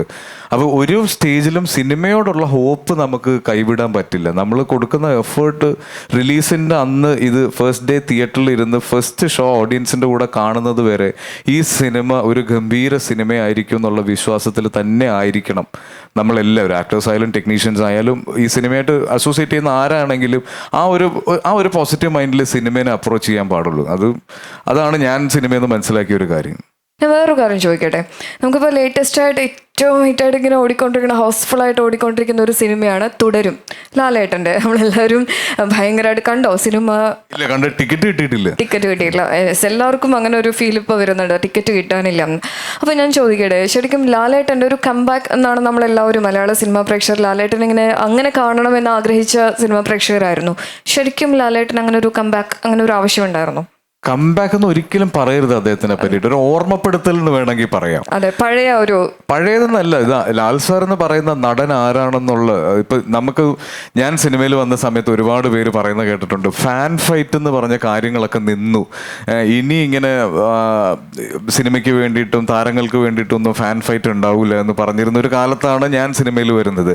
പക്ഷെ അതിൻ്റെ ഏറ്റവും എക്സ്ട്രീം വേർഷനാണ് ഇപ്പോൾ നടന്നുകൊണ്ടിരിക്കുന്നത്. ഈ സോഷ്യൽ മീഡിയ ഫൈറ്റിലൊക്കെ പല ആളുകളും ലാൽ സാറിനെ പറ്റിയിട്ടും മമ്മൂക്കാനെ പറ്റിയിട്ടും ഒക്കെ ഇരുന്ന് പറയുന്ന കാണുമ്പോൾ നമുക്ക് അല്ലെ, ദേ ഡോണ്ട് ഡിസേർവ് ദിസ് എന്ന് നമുക്ക് തോന്നും, ഇത് ചെയ്യാൻ പാടില്ലെന്ന്. അപ്പോൾ അങ്ങനെയുള്ളൊരു സമയത്തിൽ ഇദ്ദേഹത്തിൻ്റെ ഓരോ, ഇപ്പോൾ ലൂസിഫർ വന്നു, എമ്പുരാൻ വന്നു, എമ്പുരാൻ്റെ എക്സ്ട്രീംലി ഓപ്പോസിറ്റ് ആയിട്ടുള്ളൊരു സിനിമ അല്ലേ, രണ്ടും ഒരാളാണ് ചെയ്തതെന്ന് നമുക്ക് വിശ്വസിക്കാൻ പറ്റാത്ത പെർഫോമൻസസിൽ വരുന്നു. അത് ശരിക്കും നമുക്കും ധൈര്യമാണ്, ഇൻഡസ്ട്രിക്ക് ഒരു വലിയ ബ്ലെസ്സിങ് ആണ്. പ്രത്യേകിച്ച് ഈ വെക്കേഷൻ സീസൺ തുടങ്ങുവാണ് അല്ലേ, സ്കൂൾസും കോളേജസും എല്ലാം കഴിഞ്ഞ് വെക്കേഷൻ തുടങ്ങി. അപ്പോൾ ഒരു ട്രെൻഡ് തുടങ്ങണം, ആളുകൾ തിയേറ്ററിലേക്ക് വരാൻ, അല്ലെങ്കിൽ ഒരു എൻ്റർടൈൻമെൻറ്റിന് വേണ്ടിയിട്ട് സിനിമ കാണാൻ തിയേറ്ററിലേക്ക് വരുന്ന ഒരു ട്രെൻഡ് സ്റ്റാർട്ട് ചെയ്ത് കൊടുക്കുകയാണ് ചെയ്തത്. അത് ചെയ്യാൻ പറ്റിയ മലയാളത്തിലെ നല്ല, ഇന്ത്യൻ സിനിമയിലെ ഏറ്റവും നല്ല ആളാണ്. ഒന്ന് ആലോചിച്ച് നോക്ക്, ഈ തുടരും എന്ന് പറഞ്ഞ സിനിമ നമ്മൾ ഫോളോ ചെയ്യുന്ന എല്ലാവർക്കും അറിയാം, ഒരു പ്രൊമോഷണൽ ഇൻ്റർവ്യൂവിന് പോലും നമ്മൾ ലാൽ സാറിനെ കണ്ടിട്ടില്ല. എന്നിട്ടാണ് ആ സിനിമയ്ക്ക് ഒരു അഭിപ്രായം നല്ലത് വന്നതിന് ശേഷം ബുക്ക് മൈ ഷോയിൽ നമുക്ക് ഓറഞ്ച് ഇല്ലാത്ത ഒരു കോളം പോലും കാണാൻ പറ്റാത്ത രീതിയിലേക്ക് ആ സിനിമ മാറ്റി. അപ്പോൾ അതൊക്കെയാണ് ഇവരെ ഐക്കോൺസ് എന്ന് നമ്മൾ വിളിക്കാൻ കാരണം. അപ്പോൾ അത് ശരിക്കും നമ്മുടെ ഒരു ബ്ലെസ്സിങ് ആണ്, അങ്ങനെയുള്ള ആളുകളുടെ ഇൻഡസ്ട്രിയുടെ ഭാഗമായിട്ട് ഇപ്പോഴും നെടും തൂണുകളായിട്ട് നിൽക്കുന്നത്. ശരിക്ക് മോഹൻലാലിനോട് അല്ലെ, ലാലേട്ടനോട് ശരിക്കും ആസിഫ് ആഗ്രഹം തുറന്നു പറഞ്ഞൊരു മൊമെന്റ് ഇല്ലല്ലേ, ആങ്കർ പദവി ദുരുപയോഗിച്ചിട്ടല്ലേ ഇന്ത്യ വിഷന്റെ ചാനൽ ലോഞ്ചിന്റെ സമയത്താണ്. കാര്യം ഞാനായിരുന്നില്ല ആ പരിപാടി ഹോസ്റ്റ് ചെയ്യേണ്ടത്. അതിനൊരു മ്യൂസീഷ്യന്റെ പെർഫോമൻസ് വെച്ചായിരുന്നു തുടങ്ങേണ്ടത്. പക്ഷെ അദ്ദേഹം എത്താതിരുന്നപ്പോൾ എന്നെ വിളിച്ച് സ്റ്റേജിലേക്ക് നിർത്തിയിട്ട് ഒരു കുറച്ച് നേരം എന്തെങ്കിലും എന്ന് പറഞ്ഞ് ഞാനിതിങ്ങനെ ഒരു ചെറുപ്പക്കാരൻ്റെ കഥ എന്നൊക്കെ പറഞ്ഞ് ഇങ്ങനെ പറഞ്ഞ് തുടങ്ങി വരുമ്പോൾ ഡോറ് തുറന്ന് നടുക്കൂടെ മോഹൻലാൽ നടന്ന് എൻ്റെ നേരെ വരുവാണ്. ആ പോയിന്റിൽ ഞാൻ പാളി. അന്ന് നടന്നൊരു അബദ്ധമായിരുന്നു അത്. അപ്പോൾ ലാലേട്ടനെ ഒരുപാട് ഇഷ്ടപ്പെടുന്നു ആസിഫിക്ക. അന്നത്തെ കാര്യങ്ങളൊക്കെ കഴിഞ്ഞു. എന്തായാലും ലാലേട്ടനെ ചെറുതായിട്ടൊന്ന് ഫോളോ ചെയ്യുന്നുണ്ടോ എനിക്ക് ഡൗട്ട്. കാരണം വെക്കേഷൻ ടൈമിൽ ലാലേട്ടൻ ഒരു ഹിറ്റ് ഇറക്കിയപ്പോൾ വെക്കേഷന് കാണാൻ പറ്റിയൊരു ഫിലിമായിട്ടാണ് അടുത്തത് വരാൻ പോകുന്നത് സർക്കിട്ട്. കാരണം ഇപ്പോൾ ഞങ്ങളെല്ലാവരും ബുദ്ധിമുട്ടുന്നു, ഈ ഒരു ടൈമിൽ കുട്ടികൾ എങ്ങനെ ഹാൻഡിൽ ചെയ്യണം എന്നറിയാത്ത പാരൻസിനുള്ള ഒരു സീക്രട്ട് ആയിട്ട് വരുമായിരിക്കും അല്ലേ? അതെ, എല്ലാവർക്കും റിലേറ്റ് ചെയ്യാൻ പറ്റുന്ന. യെസ്. അപ്പോൾ നമുക്ക് എന്തായാലും ഇനി ആസിഫ് കെ ബാക്ക് ചെയ്യാം, നമ്മുടെ ആസിഫ് കെയുടെ സിനിമയുമായിട്ട് ഉള്ള ക്വസ്റ്റ്യൻസ് ഒക്കെ ആയിട്ട്. യെസ്, അവിടെ ഒരു ബ്യൂട്ടിഫുൾ ഗേൾ ഇരിക്കുന്നുണ്ട്. സ്ക്രിപ്റ്റ് റൈറ്റിംഗ് കാര്യങ്ങളൊക്കെ ആയിട്ട് കുറച്ച് റൈറ്റിങ്സും കാര്യങ്ങളൊക്കെ ഒരുപാട് ഇഷ്ടപ്പെടുന്ന ഒരാളാണ്. ചോദിക്കാം അല്ലേ? Hi sir, I am Liya. I'm all the way coming from Bangalore. Okay. So എനിക്ക് ചോദിക്കുകയാണെന്ന് വെച്ചാൽ ഇപ്പോൾ സർക്കീറ്റ് സിനിമയുടെ ഒരു പോസ്റ്റും ട്രെയിലറും ഞാൻ കണ്ടിട്ടുണ്ടായിരുന്നു. അപ്പോൾ എനിക്കൊരു വൈബ് ഫീൽ ചെയ്തു, like similar to Taare Zameen Par, which is like made the benchmark in Indian cinema. അപ്പോൾ ഒരു ഇന്റർപേഴ്സണൽ റിലേഷൻഷിപ്പും ഇമോഷണൽ ബോണ്ടിങ്ങും അതിലുണ്ട്. അപ്പോൾ എന്തെങ്കിലും തരത്തിലുള്ള കണക്ഷൻ ഉണ്ടോ ഈ സിനിമയായിട്ട്? അതിന് കണക്ഷൻ ഉണ്ടോ എന്ന് ചോദിച്ചാൽ അങ്ങനെ ഒരു ഡയറക്റ്റ് കണക്ഷനും ഇല്ല. പക്ഷെ ഈ പറയുന്ന പോലെ ഒരു കുട്ടിയും ആ കുട്ടിയുടെ ലൈഫിലേക്ക് വരുന്ന ഒരു സ്ട്രേഞ്ചറും, അവർക്ക് രണ്ടുപേർക്കും ഉണ്ടാകുന്ന കുറേ മാറ്റങ്ങളും, അത് തീർച്ചയായിട്ടും ഒരു കോമൺ എലമെന്റ് തന്നെയായിരിക്കും. പക്ഷെ ഇതൊന്നും അല്ല സർക്കിട്ടിൻ്റെ ഒരു മെയിൻ എലമെന്റ് എന്ന് പറയുന്നത്. അതിൻ്റെ അകത്തൊരു കുഞ്ഞി കുസൃതിയുള്ളൊരു സാധനമുണ്ട്. അത് തിയേറ്ററിൽ കണ്ട് എക്സ്പീരിയൻസ് ചെയ്യണം. ഞാൻ പറഞ്ഞാൽ അതിൻ്റെ ഫൺ പോവും. പക്ഷേ മൊത്തം ഇതിലെ സ്റ്റൈലിങ്ങും ഈ സിനിമയ്ക്കൊരു ഫസ്റ്റ് ലുക്ക് അപ്പീൽ കിട്ടിയ സമയത്ത് എല്ലാവരും റെഫർ ചെയ്തതും കോമൻസിൽ ഞാൻ ഏറ്റവും കൂടുതൽ കണ്ടതും താര സമീറുമായിട്ടുള്ള കമ്പാരിസൺ ആയിരുന്നു. അത് വലിയൊരു ബാധ്യതയായിരിക്കും. അത്രയും ഒന്നുമില്ല, ഇതൊരു കുഞ്ഞു സിനിമയാണ്. സിനിമ എന്നുള്ളത് ഇപ്പോഴത്തെ ട്രെൻഡ്. സർ, പ്രൊഡ്യൂസ് ചെയ്ത സിനിമയ്ക്ക് ഞാൻ നേരത്തെ പറഞ്ഞ പോലെ സ്ഥിരം വാച്ച് ചെയ്യുന്ന കോഹിനൂറൊക്കെ ഉണ്ട്. അപ്പോൾ സാർ ഇനി പ്രൊഡ്യൂസ് ചെയ്യാന്നുള്ള ഒരു പ്രൊഡക്ഷൻ ചെയ്യണമെന്നുള്ള ആഗ്രഹമുണ്ട് എപ്പോഴും. പക്ഷെ ഞാൻ അഭിനയിക്കുന്ന സിനിമകളുടെ പ്രൊഡക്ഷനിൽ ഭാഗമാകുമ്പോൾ ഒരു ആവശ്യമില്ലാത്തൊരു പ്രഷർ കൂടുതൽ വരും. അപ്പം എനിക്ക് അത് ആസ്വദിക്കാൻ പറ്റാതെ വന്നിട്ടുണ്ട്. അപ്പോൾ അതാണ് ഞാനിങ്ങനെ ബാക്ക് ചെയ്ത് നിൽക്കുന്നത്. പക്ഷേ തീർച്ചയായിട്ടും പൈസ ഉണ്ടാക്കണമെന്നുള്ള ആഗ്രഹം കൂടെ ഉള്ളത് കൊണ്ട് പ്രൊഡക്ഷൻ പ്ലാൻ ചെയ്തിട്ടുണ്ട്. ഉടനെ സംഭവിക്കും. ചില ആക്ടേഴ്സൊക്കെ പറയുന്നത് കേൾക്കാം, സ്വന്തം ഫിലിമിലൊരു ലിമിറ്റൊന്നും ഇല്ലാണ്ട് കുറച്ചും കൂടി പ്രൊഡ്യൂസ് ചെയ്യുകയാണെങ്കിൽ കുറച്ചും കൂടി. തീർച്ചയായിട്ടും ചില സിനിമകൾ നമുക്ക് ചില കഥകൾ കേട്ട് കഴിയുമ്പോൾ നമുക്ക് അതിന് ഏറ്റവും നല്ല പ്രൊഡ്യൂസർ നമ്മൾ അന്വേഷിക്കുന്നത് അതുകൊണ്ടാണ്.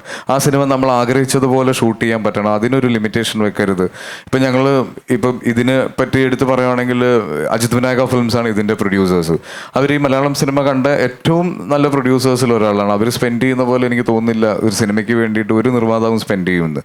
അപ്പം ഇത് കംപ്ലീറ്റ്ലി ഈ സിനിമ ദുബായിൽ ഷൂട്ട് ചെയ്തതും ഇതിന് സൗകര്യങ്ങൾ തന്നതും ഇതിൻ്റെ മാർക്കറ്റിംഗ് ഉൾപ്പെടെ ഉള്ളത് ഏറ്റവും നല്ല രീതിയിലേക്ക് ചെയ്യാൻ കൊണ്ടുവരുന്നത്. അപ്പോൾ അത്തരത്തിലുള്ള പ്രൊഡ്യൂസേഴ്സിനെയാണ് നമ്മളെല്ലാവരും ആഗ്രഹിക്കുന്നത്. അത് സംഭവിക്കാതെ വരുമ്പോഴാണ് ആക്ടേഴ്സ് തന്നെ അത് കാര്യം ആ സിനിമ ഡിസേർവ് ചെയ്യുന്നത് ആ സിനിമയ്ക്ക് കിട്ടണം എന്നുള്ളത് കൊണ്ടാണ്.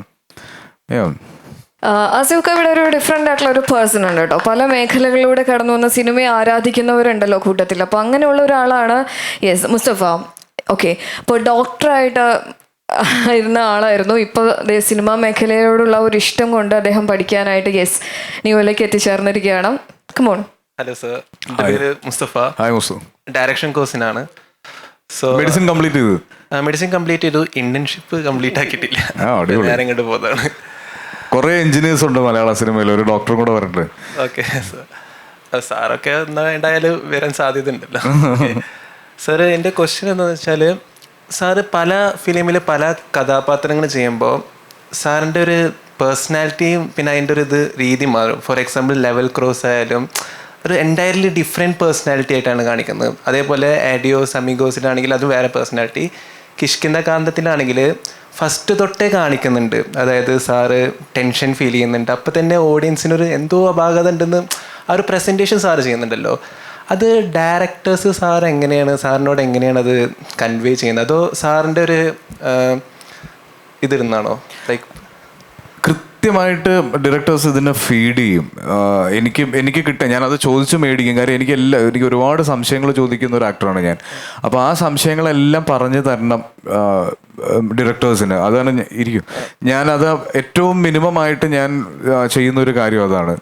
പിന്നെ നമ്മളൊരു സിനിമ ചെയ്യുമ്പോൾ അത് ഒരു ഡയറക്ടറും ആക്ടർ എന്നുള്ളതിനേക്കാൾ മുകളിലേക്കുള്ളൊരു റിലേഷനിലേക്ക് പോകണം. നമ്മൾ തമ്മിലുള്ള കമ്മ്യൂണിക്കേഷൻ, അതായത് ഇപ്പോൾ മുസ്തു എന്നെ വെച്ചൊരു സിനിമ ചെയ്യുന്നുണ്ടെങ്കിലും മുസ്തുവിന് എന്താണ് എൻ്റെ അടുത്തുനിന്ന് വേണ്ടതെന്നുള്ളത് വാക്കുകളിൽ കൂടെ കിട്ടുന്നതിനേക്കാൾ കൂടുതൽ നമ്മൾ തമ്മിലുള്ള ഇൻട്രാക്ഷൻസ് നിന്ന് കിട്ടണം. അപ്പോൾ അത് സ്ക്രീൻ പ്ലേയിലുണ്ടാവും, നറേറ്റീവിലുണ്ടാവും, നമ്മൾ തമ്മിലുള്ള കാഷ്വൽ സംസാരത്തിലുണ്ടാവും. അപ്പോൾ അങ്ങനെ കിട്ടുന്ന കുഞ്ഞു കുഞ്ഞു കാര്യങ്ങളാണ് ആ ഡീറ്റെയിലിങ്ങിലേക്ക് പോകുന്നത്. ഇപ്പം അഡിയോസൊക്കെ ചെയ്യുന്ന സമയത്ത് എനിക്ക് ഇതിൻ്റെ അപ്പിയറൻസ് ഉൾപ്പെടെ സ്കെച്ച് ചെയ്ത് കൊണ്ടുവന്ന് ഇദ്ദേഹം സംസാരിക്കുന്ന സ്ലാങ്, ഇദ്ദേഹത്തിൻ്റെ ബോഡി ലാംഗ്വേജ്, ഇദ്ദേഹം ഇങ്ങനെ ആവാനുള്ള കാരണം. അപ്പം ഞാൻ കണ്ടിട്ടുള്ള മലയാളത്തിൽ ഞാൻ വർക്ക് ചെയ്തിട്ടുള്ള ഏറ്റവും ബ്രില്യൻ്റ് ആയിട്ട് ക്യാരക്ടറൈസേഷൻ പറഞ്ഞു തരുന്ന ഒരു റൈറ്ററാണ് തങ്കം, അജി പീറ്റർ തങ്കം. കെട്ടിയോളാണ് എൻ്റെ മാലാഖയുടെ റൈറ്ററും അദ്ദേഹമായിരുന്നു. അപ്പോൾ സ്ലീവാച്ചനാണെങ്കിലും പ്രിൻസ് ആണെങ്കിലും കൃത്യമായിട്ട് എന്നെ പറഞ്ഞ്, നമ്മൾ സിനിമയിൽ കാണുന്നത് എഡിറ്റഡ് ആയിട്ടുള്ള വേർഷൻ ആണല്ലോ. തീർച്ചയായിട്ടും എടുത്ത ഷോർട്സിൽ അതിൽ ഈ പറയുന്ന ക്യാരക്ടേഴ്സ് മിസ്സിങ് ആയിട്ടുള്ള ഷോർട്സ് സംഭവിച്ചിട്ടുണ്ട്. ഒരിക്കലും നമ്മൾ ഈ ഫസ്റ്റ് ടേക്ക് ഓക്കെ എന്ന് പറഞ്ഞ മാജിക്കിൽ വിശ്വസിക്കരുത്. അതൊരു ഗിമിക്കാണ്. നമ്മുടെ ഏറ്റവും പെർഫെക്റ്റ് ഷോട്ടിന് വേണ്ടിയിട്ട് നമ്മൾ എത്ര ടേക്സ് പോയാലും ആ പെർഫെക്റ്റ് എടുത്ത് വെക്കുമ്പോഴാണ് അതൊരു നല്ല പെർഫോമൻസ് ആവുന്നതും അതൊരു നല്ല സിനിമയും നല്ല സീക്വൻസസും ആവുന്നത്. അപ്പോൾ അത് ഈ പറയുന്ന ഒരു കമ്മ്യൂണിക്കേഷൻ കൂടെ കിട്ടുന്നതാണ്. പിന്നെ എപ്പോഴും ഞാൻ അന്നും ഇന്നും എന്നും എല്ലാ ഇൻ്റർവ്യൂവിലും ഞാൻ പറയുന്ന ഒരു കാര്യമാണ്, ഒരു ആക്ടർ എന്ന് പറഞ്ഞാൽ ഒരു സൈക്കിള് പോലെയാണ്. അത് ചവിട്ടാൻ അറിയാവുന്ന ഒരാളുടെ കിട്ടി അത് വെച്ച് സർക്കസ് വരെ കാണിക്കാം. ചവിട്ടാൻ അറിയാത്തവരാണെങ്കിൽ അയാളും വീഴും ഞാനും വീഴും. അപ്പോൾ അത് കംപ്ലീറ്റ്ലി ഡയറക്ടറിനെ ഡിപ്പെൻഡ് ചെയ്ത് ഇരിക്കുന്ന ഒരു കാര്യമാണ്. സർ, ഒരു കാര്യം കൂടി എനിക്ക് പറയാനുള്ളതെന്ന് വെച്ചാൽ, സാറിൻ്റെ ആലോചിച്ചിട്ട് ഞാനൊരു കഥ എഴുതിയിട്ടുണ്ടായിരുന്നു. അത് അൺഫോർച്ചുനേറ്റ്ലി ഒന്നും നടക്കാൻ പറ്റില്ല. അതുകൊണ്ട് ഞാൻ അതിൻ്റെ ബുക്കായിട്ട് പബ്ലിഷ് ചെയ്തിട്ടുണ്ടായിരുന്നു നോഷൻ പ്രസ്സിൽ. The secrets behind the doorway എന്ന് പറയുന്ന ഒരു നോവലാണ്. സാറൊന്ന് വായിക്കാണെങ്കിൽ എനിക്കൊരു കോപ്പി തരുമോ? തരാം സാർ. ഓക്കെ, ഞാൻ വായിച്ചിട്ട് ഞാൻ പറയാം. Okay sir, thank you. എല്ലാ ചാൻസും നമ്മൾ യൂസ് ചെയ്യണം. അല്ല ആസിഫിക്ക വന്ന വഴികളിലൊക്കെ ഞങ്ങളും ഒന്ന് ഫോളോ ചെയ്ത് നോക്കുകയാണ്. ഓക്കെ, അപ്പോൾ എന്നാലും ആസിഫിക്ക ചിരി എന്ന് പറയുന്ന ആസിഫിക്കയുടെ ഏറ്റവും വലിയൊരു ഹൈലൈറ്റ് ആണ്. ഞങ്ങൾ എപ്പോഴും ആസിഫിക്ക എന്ന് പറയുമ്പോൾ ചിരി എപ്പോഴും നമ്മുടെ മനസ്സിലേക്ക് ഓടിയെത്തും. എങ്ങനെ ഇങ്ങനെ കരയണേ ഇമോഷണലി? അത് ഇങ്ങനെ കുറേ ആയല്ലോ കരയാൻ തുടങ്ങിയിട്ട്, കുറേ സിനിമകൾ ചെയ്തില്ല, അപ്പം അതിൽ നിന്നൊരു ക്ലാരിറ്റി കിട്ടി വന്നതാണ്. പിന്നെ തമർ പറഞ്ഞ പോലെ ഇതിൻ്റെ സിറ്റുവേഷന് വേണ്ടിയിട്ടല്ലേ, സീൻസിലുള്ളത് കൊണ്ട് മാത്രമാണ് അത്. അല്ലാതെ കരച്ചിലൊരു ഹൈലൈറ്റ് ആക്കി ഒരു കരയുന്ന മുഖമാവാൻ എനിക്ക് താല്പര്യമില്ല. കരയാൻ ആർക്കും താല്പര്യമില്ല. അതുകൊണ്ട് ആസിഫിക്ക ചിരിച്ച് തന്നെ ഞങ്ങൾക്ക് എപ്പോഴും കാണും. എന്നാലും സിനിമയിൽ ഇമോഷണൽ ഞങ്ങളെ ടച്ച് ചെയ്യണം കേട്ടോ, കരഞ്ഞുകൊണ്ട്. ഇവിടെ യെസ്, 2 പേര് വളരെ നേരത്തെ ഇവിടെ എത്തിയിട്ടുള്ളതാണ് ആസിഫിക്കയുടെ ഈ ഒരു ഇന്റർവ്യൂവിനും കാര്യങ്ങളൊക്കെ ആയിട്ട്. Yes, come on girls, ready? Hi sir, എൻ്റെ പേര് ആദിത്യ. ഹായ് ആദി. സാർ ഇതുവരെ ചെയ്ത ജോണറിൽ നിന്നും ഡിഫറെൻ്റ് ആയിട്ട് അല്ലെ കൂടുതൽ എക്സ്പ്ലോർ ചെയ്യാൻ താല്പര്യപ്പെടുന്ന ജോണർ ഏതാണ്? ലാർജർ ദാൻ ലൈഫ് ക്യാരക്ടേഴ്സ് ചെയ്യാനാണ് എനിക്കൊരു ആഗ്രഹം ഇപ്പോൾ. കാര്യം ഞങ്ങൾ വന്ന സമയത്ത് ന്യൂ ജനറേഷൻ എന്ന് പറഞ്ഞിട്ടൊരു കാറ്റഗറി ഉണ്ടായിരുന്നു, ബോക്സർ ജനറേഷൻ. അപ്പോൾ കുറേ നാൾ അതിൻ്റെ അകത്ത് ലോക്കായിരുന്നു. അപ്പോൾ ഈ ഫാമിലി ഓഡിയൻസിന് കാണാൻ പറ്റാത്ത സിനിമകളാണെന്നൊക്കെ ഉള്ള കുറേ കോമെൻറ്റ്സ് ഉണ്ടായിരുന്നു. അത് കഴിഞ്ഞ് ഫീൽ ഗുഡിൽ കുറച്ച് നാളുണ്ടായിരുന്നു. ഇനി ഞാൻ ട്രൈ ചെയ്യാൻ ആഗ്രഹിക്കുന്നത് ലാർജർ ദാൻ ലൈഫ് ക്യാരക്ടേഴ്സാണ്. നമ്മളൊക്കെ സിനിമ കണ്ട് ഇഷ്ടപ്പെട്ടിട്ടുള്ള ഹീറോയിസം തോന്നുന്ന അത്തരത്തിലുള്ള ക്യാരക്ടേഴ്സ് ഉണ്ടല്ലോ, അങ്ങനത്തെ സിനിമകൾ ചെയ്യണമെന്നുണ്ട്. അത് എന്ത് ക്യാരക്ടർ എന്നൊന്നും അറിയില്ല, അതാണ് ഇനിയുള്ളൊരു ആഗ്രഹം. 2020 പോലത്തെ ഒരു മൂവി അല്ലെ 2020ൻ്റെ സെക്കൻഡ് പാർട്ട് വരികയാണെങ്കിൽ അഭിനയിക്കാൻ താല്പര്യമുണ്ടോ? കൂടാണ്ട് 2020 ഒരു ചാൻസ് കിട്ടിയായിരുന്നെങ്കിൽ ഏത് ക്യാരക്ടർ ചൂസ് ചെയ്തേനെ അതിൽ? ലാൽ സാറിൻ്റെ ക്യാരക്ടർ. ഞാൻ കണ്ടിട്ടുള്ളതിൽ ഏറ്റവും നല്ല ക്യാരക്ടർ ഇൻട്രൊഡക്ഷനിൽ ഒന്നതാണ്. ആ കോടതിയിൽ നിന്ന് ഇറങ്ങി വന്നു കഴിയുമ്പോൾ ചെരുപ്പ് കൊണ്ടിട്ട് വാച്ച് കൊണ്ട് കൊടുക്കുന്ന ഒരു ബിൽഡപ്പ് ഉണ്ടല്ലോ, അത് ഭയങ്കര ഇഷ്ടമുള്ളതാണ്. 2020 എനിക്ക് ഈ മൾട്ടി സ്റ്റാർ എന്ന് പറയാം നമുക്കത്. അത്തരത്തിൽ സിനിമകൾ ചെയ്യാൻ എനിക്ക് ഇഷ്ടമാണ്. ഒരുപാട് ആളുകൾ, ഒരുപാട് ആക്ടേഴ്സ് ഉള്ള ലൊക്കേഷൻ ഭയങ്കര രസമാണ്, ഒത്തിരി ആസ്വദിച്ച് ഷൂട്ട് ചെയ്യാൻ പറ്റും. ഞാൻ ചെയ്ത അധികം സിനിമകൾ നോക്കിയാൽ അറിയാം, എനിക്കങ്ങനെ ഞാനായിരിക്കണം മെയിൻ ലീഡെന്നോ സെൻട്രൽ ക്യാരക്ടർ എന്നോ ഒന്നുമില്ല. എനിക്ക് നല്ലൊരു വലിയ സിനിമയുടെ നല്ലൊരു ഭാഗമാവുക എന്നുള്ളതാണ്. ഹായ് സർ, എൻ്റെ പേര് ബ്രിജിറ്റ്. ഞാൻ ചോദിക്കാൻ ആഗ്രഹിച്ചത് കിഷ്കിന്ധകാന്തം അല്ലെങ്കിൽ അനുരാഗ് കരിക്കിൻ വെള്ളം എന്നീ സിനിമകളിലൊക്കെ സാറിൻ്റെ ഇമോഷണൽ സീൻസ് ഒരുപാട് പ്രേക്ഷകർ അക്സെപ്റ്റ് ചെയ്തിട്ടുള്ള, ഒരുപാട് സെലിബ്രേറ്റ് ചെയ്തിട്ടുള്ള, ഇപ്പോഴും റീൽസിലൊക്കെ ആണെങ്കിലും ആ സീൻസൊക്കെ ഒരുപാട് ആളുകൾ സെലിബ്രേറ്റ് ചെയ്യുന്നതാണ്. എങ്ങനെയാണ് അത്തരം ഇമോഷണൽ സീൻസ് ചെയ്യുന്നത്? എങ്ങനെയാണ് അതിനെ പ്രിപ്പയർ ചെയ്യുന്നത്? ഞാൻ മമ്മൂട്ടി സിനിമകൾ ഒരുപാട് കാണുമായിരുന്നു ചെറുപ്പം മുതൽ. എനിക്ക് മമ്മൂക്ക ഇമോഷൻ ചെയ്യുന്നത്, മമ്മൂക്കയുടെ ഡയലോഗ് ഡെലിവറിയിൽ അദ്ദേഹം ഡയലോഗ് പറയുന്ന സമയത്ത് തൊണ്ട ഒന്ന് ഇടറിക്കഴിഞ്ഞാൽ ഒരു നെഞ്ചുവേദന വരാത്ത ഒരു മലയാളി പോലും ഉണ്ടാവുമെന്ന് എനിക്ക് തോന്നുന്നില്ല. മമ്മൂക്ക കരയുന്നതും മമ്മൂക്ക വിഷമം ഉള്ളിൽ അടക്കി പിടിച്ച് സംസാരിക്കുന്നതും ഒക്കെ ഒത്തിരി ഇൻഫ്ലുവൻസ് ചെയ്തിട്ടുണ്ട്. അപ്പം അത് പേർപ്പസ്ഫുള്ളി അല്ല, അത് കണ്ട് ഒരുപാട് ഇഷ്ടപ്പെട്ടിട്ടുണ്ട്. ഇപ്പോൾ വാത്സല്യം പോലുള്ള സിനിമകളിൽ അദ്ദേഹത്തിൻ്റെ പെർഫോമൻസസ് നമുക്ക് ആ സിനിമ വീണ്ടും കാണാനൊരു വേദന വരെ തന്നിട്ടുണ്ട്. അപ്പോൾ അത്തരത്തിലുള്ള കാര്യങ്ങളൊക്കെ ആയിരിക്കാം ചിലപ്പം ഇൻഫ്ലുവൻസ് ചെയ്തിട്ടുള്ളത്. പിന്നെ അതും ഈ സീക്വൻസസ് ആണ് സീനിൽ ചില ഇപ്പോൾ ആക്ടേഴ്സിനെ ചൂസ് ചെയ്യുന്നതിനേക്കാളും നമുക്ക് കിട്ടുന്ന സിനിമകളിൽ അത്തരത്തിലുള്ള സാധ്യതയുള്ള സീനുകൾ വേണം. അതൊരു വലിയ അനുഗ്രഹമാണ് അങ്ങനെ കിട്ടുക എന്നുള്ളത്. അപ്പോൾ അത് അങ്ങനെ സംഭവിച്ചതാണ്. ഒരു ചെറിയൊരു ബ്രേക്ക് എടുത്തതിന് ശേഷം ഒരുപാട് ക്വസ്റ്റ്യൻസ് ഇങ്ങനെ ചോദിച്ചു കഴിഞ്ഞാൽ ആസിഫിക്ക് തന്നെ ഒരു ഫ്ലോ മാറി കുറച്ച് ഇതാവും അല്ലേ? നേരത്തെ പറഞ്ഞ പോലെ ഒരു ചെറിയ ടെൻഷനിലേക്കൊക്കെ മാറി. ഇനിയുണ്ട് ഒരു കുറേ ക്വസ്റ്റ്യൻസ്. ഒന്നുമില്ല, ഞാൻ വളരെ കംഫർട്ടബിൾ ആണ്. നിങ്ങൾക്ക് എല്ലാവർക്കും ചോദിക്കാനുള്ള ചോദ്യം ചോദിക്കാം. ആസിഫിക്ക, ഈ ബ്രേക്ക് കഴിഞ്ഞാൽ ഞങ്ങൾ എല്ലാവരും ചോദിച്ചിട്ട് ഇവിടുന്ന് പോകുന്നുള്ളൂ. ഓക്കെ, അപ്പോൾ ആ ഒരു ബ്രേക്ക് ടൈമിൽ എന്ന് പറഞ്ഞു കഴിഞ്ഞാൽ നമ്മളെല്ലാവരും വെയിറ്റ് ചെയ്ത വേറെ നമുക്ക് ഇൻവൈറ്റ് ചെയ്യാൻ, സ്റ്റേജിലേക്ക് ഇൻവൈറ്റ് ചെയ്യാനുള്ള ഈ സർക്കിട്ടിൻ്റെ ഫാമിലി മെമ്പേഴ്സ് ഇവിടെ എത്തിയിട്ടുണ്ട്. സോ പ്ലീസ് അവരെയും കൂടി നമുക്ക് ഈ വേദിയിലേക്ക് ക്ഷണിക്കുകയാണ്. മനീഷ് ചേട്ടൻ അവരെയും കൂടി ചേർത്തുകൊണ്ടുള്ള ഒരു ചെറിയൊരു ഇന്റർവ്യൂ കൂടെ ഇവിടെയുണ്ട്. ഓക്കെ, യെസ്, സർക്കിട്ടിൻ്റെ director mister Thamar sir, please welcome sir. അതോടൊപ്പം തന്നെ നമ്മുടെ എല്ലാവരും മലയാള സിനിമയെ ഖാൻ ഫെസ്റ്റിവലിൽ തന്നെ ഉയർത്തിയെടുത്തിട്ടുള്ള നമ്മുടെ സ്വന്തം ദിവ്യ പ്രഭ ആൻഡ് ഇപ്പോൾ ഒരുപാട് സിനിമകളിലൂടെ നമുക്ക് മുന്നിലെത്തിയിട്ടുള്ള നമ്മുടെ എല്ലാവരുടെയും favourite one Deepak Parambil and our smart boy.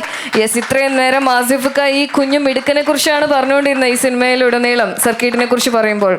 Yes Orhan, അപ്പോൾ നല്ലൊരു കൈയടികളോട് കൂടി നമ്മൾ ഈ ഒരു സ്പെഷ്യൽ സമയങ്ങളിലേക്ക് ഇൻവൈറ്റ് ചെയ്തിരിക്കുകയാണ്. ആൻഡ് പ്ലീസ് മനീഷ കണ്ടിന്യൂ ചെയ്യാം നമുക്ക്. ഓർഹാനിൽ സ്റ്റാർട്ട് ചെയ്യാണല്ലോ. ഓർഹാൻ, എങ്ങനെയുണ്ട് സർക്കിട്ട്? സർക്കിട്ട് കൊള്ളാം, പൊളി സിനിമയാ. സിനിമ ഞാൻ കണ്ടില്ല, അവർക്ക് കാണണമെന്ന് ചോദിച്ചു. ഞാൻ പറഞ്ഞു കാണണ്ടാന്ന്. തിയേറ്ററിൽ കാണുന്നതല്ലേ ഒരു സുഖം. എന്താ ഈ കാസ്റ്റിലേക്ക് ആദ്യം ഇൻവൈറ്റ് ചെയ്തപ്പോ എന്താ പറഞ്ഞിരുന്നത്? എന്താ ഈ സിനിമയെ കുറിച്ചൊക്കെ എന്താ പറഞ്ഞിരുന്നത് ഓർഹാന്റെ അടുത്ത്? എന്താ കാസ്റ്റിങ്ങിന്? അല്ലല്ലേ, ഇതിലേക്ക് സിനിമയിലേക്ക് വിളിച്ചപ്പോ എന്ത് പറഞ്ഞാ വിളിച്ചത്? എന്താ സംസാരിച്ചത്? ഷൂട്ടിംഗ് ആന്ന് പറഞ്ഞു. ആരാ അഭിനയിക്കുന്ന അതിന്റെ ഡീറ്റെയിൽസ് ഒക്കെ പറഞ്ഞോ? എന്താ എത്ര ദിവസം വേണം? ആക്കെ പറഞ്ഞു 40 ദിവസം എന്നാ പറഞ്ഞേ, പക്ഷേ 38 ദിവസം എടുത്തുള്ളൂ. ഓ, നല്ല ഡയറക്ടറാണ്. ആ പാവ. ആസിഫ് അങ്കിളോ, ആസിഫ് അലി, ബാക്കിയുള്ള ആളുകള് പാരന്റ്സ് ആയിട്ട് അഭിനയിച്ച ദീപക്കും ദിവ്യ ഇവരൊക്കെ ഉണ്ടായിരുന്നു? എന്തോ അടിച്ചോ? ഉണ്ടായിരുന്നു. എങ്ങനെയുണ്ടായിരുന്നു ഇവര്? പൊളിയാ. ആദ്യം പേടിയുണ്ടായിരുന്നു. ഒരു 2-3 ദിവസം കഴിഞ്ഞപ്പോ എല്ലാവരുടെ കൂട്ടായി, പേടിയൊന്നും ഇല്ലായിരുന്നു. എന്താ ക്യാരക്ടറിന്റെ ഡീറ്റെയിൽ എന്താ പറയാൻ പറ്റുന്നത്? ഭയങ്കര ഞാൻ ADHD ആയിട്ടാ അഭിനയിക്കുന്നത്. ജപ്പുമായിട്ടല്ല, അല്ല ADHD കിട്ടായ ജപ്പുമായിട്ടാ ഞാൻ അഭിനയിക്കുന്നത്. ഒരു അസുഖമാ, ഹൈപ്പർ ആക്റ്റീവ്. ഓക്കെ, അപ്പോൾ ബാക്കിയുള്ളവരൊക്കെ തമർ ഒന്ന് തുടങ്ങി വെക്കുകയാണെങ്കിൽ. സർക്കിട്ട്, നേരത്തെ ആസിഫിനോട് ചോദിക്കായിരുന്നു, സർക്കിട്ട് എന്നുള്ള പേര് ഭയങ്കര മലബാറി പേരാണല്ലോ. എന്താ ഇപ്പൊ സർക്കിട്ട് എന്നുള്ള പേരും സിനിമയായിട്ടുള്ളൊരു കണക്ഷൻ എന്താ? സിനിമയിലെ ഒരു മേജർ പോർഷനിൽ വരുന്നത് ഒരു ചെറിയ ജേണി ഉണ്ട്, ഒരു ഷോർട്ട് ട്രിപ്പ്. അപ്പൊ ഞാൻ അതിനെ ഇങ്ങനെ കണക്ട് ചെയ്യും. ഒരു മലയാളത്തിലൊരു പേര് എന്നിങ്ങനെ ആലോചിച്ചപ്പോൾ പ്രത്യേകിച്ച് മലബാർ ഏരിയയിലൊക്കെ നമുക്ക് സർക്കിട്ട് പോയാലോ, അല്ലെങ്കിൽ അവർ സർക്കിട്ട് അടിച്ചു എന്നൊക്കെ പറയും. അപ്പോൾ ഈ സർക്കിട്ടിന് എപ്പോഴും പ്രത്യേകത അത് ഭയങ്കര ജോയ്ഫുൾ ആയിട്ടുള്ള ട്രിപ്പായിരിക്കും. അതായത് അധികം സ്ട്രെസ് ഒന്നും ഇല്ലാതെ ഒന്ന് പുറത്ത് പോയിട്ട് ഒരു ചായ കുടിച്ച് വരുന്നതിനൊക്കെ അവർ സർക്കിട്ട് ഒന്ന് കറങ്ങാൻ പോയി എന്ന് പറയും. അപ്പോൾ ഈ പടം 2 തരത്തിൽ കറക്കാണ്. ഒന്ന് ഈ സർക്കിട്ട് കറക്കമുണ്ട്, പിന്നെ ആസിക്കും കുട്ടിയും തമ്മിൽ വേറെ രീതിയിലും ഒരു കറങ്ങുന്നുണ്ട്. അപ്പം എനിക്ക് തോന്നി ഇതായിരിക്കും ഈ പടത്തിന് ഏറ്റവും നല്ല പേര് എന്നുള്ള രീതിയിലാണ് സർക്കിട്ട് ആലോചിച്ചത്. എനിക്കൊരു പേടി ഉണ്ടായിരുന്നു, ഈ പേര് എല്ലാവർക്കും അതങ്ങനെ കണക്റ്റ് ആവുമോ എന്നുള്ളത്. പക്ഷേ ഫസ്റ്റ് പോസ്റ്റർ മുതൽ ആളുകൾക്ക് സർക്കിട്ട് എന്താണെന്നും സർക്കിട്ടിൻ്റെ നമ്മളെന്താണ് ഉദ്ദേശിക്കുന്നത് കറക്റ്റ് കണക്റ്റ് ആവാനും പറ്റിയിട്ടുണ്ട്. ഇവിടെ ചോദ്യമായിട്ടും പിന്നെ ജനറലി നിങ്ങളുടെ കമന്റ്സിലൊക്കെ വന്ന സാധനം ഈ താരൻ സമീൻബർ ഫാക്ടർ ആണല്ലോ. അത് ആക്ച്വലി ഒരു ഹീറോയും ഒരു കുട്ടി ഉണ്ടാവുമ്പോഴുള്ള ഒരു ഇമേജിൻ്റെ റെഫറൻസിൻ്റെ പുറത്ത് പറയുന്നതാണ്. പക്ഷേ ഡയറക്റ്റ്ലി അത്തരത്തിൽ ഇതൊരു പെർട്ടിക്കുലർ ഇവൻറ്റിനെ ഫോളോ ചെയ്തുകൊണ്ട് ഒരു 1 നൈറ്റിൽ മേജറായിട്ട് സംഭവിക്കുന്ന ഒരു ഇവൻ്റ് ഉള്ള ഒരു സിനിമയാണ്. പിന്നെ ഒരു കുട്ടിയും ഒരാളും തമ്മിലുണ്ടാവുന്ന ചില ഇമോഷനിലൊക്കെ ഉണ്ടാവുന്ന കണക്ഷൻ എന്നുള്ളതിൽ അപ്പുറത്തേക്ക് അതുമായിട്ടൊരു കണക്ഷനൊന്നുമില്ല. ആക്ച്വലി എൻ്റെ റെഫറൻസിൽ താരതമ്യപ്പുറം അല്ല വന്നിട്ടുണ്ടായിരുന്നത്, മറ്റു പല സിനിമകളാണ്. ദിവ്യയോട് ചോദിക്കുകയാണെങ്കിൽ, ദിവ്യ ഈ കാനിൽ ഇത്രയും വലിയൊരു ഗ്ലോബലി ഇത്രയും വലിയൊരു അച്ചീവ്മെന്റിന് ശേഷം വരുന്ന മലയാളത്തിലൊരു ഫസ്റ്റ് ഫിലിമാണ്. എന്താ സർക്കിട്ടിനെ കുറിച്ച് എന്താ പറയാൻ പറ്റുക? സർക്കിട്ട് മൊത്തത്തിലൊരു സർക്കിട്ട് തന്നെയായിരിക്കും. പക്ഷെ അതിനോടൊപ്പം തന്നെ പാരൻറ്റിങ്ങിനെ കുറിച്ചിട്ടും ജോലി ഇല്ലാണ്ട് എന്താ പറയുക കഷ്ടപ്പെടുന്ന അങ്ങനെ ഒരു വർക്കിംഗ് ക്ലാസ് ആൾക്കാരുടെയും കാര്യങ്ങളാണെങ്കിലും റിലേഷൻഷിപ്പിൻ്റെ ആണെങ്കിലും. പക്ഷേ എനിക്ക് തോന്നുന്നു മോസ്റ്റ്ലി ജപ്പുവിൻ്റെ ഒരു ജേണിയാണ്. പിന്നെ അമീറിൻ്റെയും അതിൻ്റെ കൂടെ ഒരു പേരൻസിൻ്റെ ഒരു സൈഡും ഒക്കെ വരുന്നുണ്ട്. അപ്പം എന്നെ അറിയിപ്പ് കണ്ടിട്ടാണ് താമർ വിളിക്കുന്നത്. താമറിൻ്റെ 1000 ലൈഫ്സ് എന്ന് പറഞ്ഞ മൂവി ഞാൻ കണ്ടിട്ടുണ്ട്. അപ്പം സ്ക്രിപ്റ്റ് വായിച്ചിട്ടത് കമ്മിറ്റ് ചെയ്യുന്നതിന് മുമ്പ് ആ ഒരു ട്രസ്റ്റ് ഉണ്ടായിരുന്നു. ഓൾറെഡി ഒരു മൂവി കണ്ടിട്ടുണ്ട്.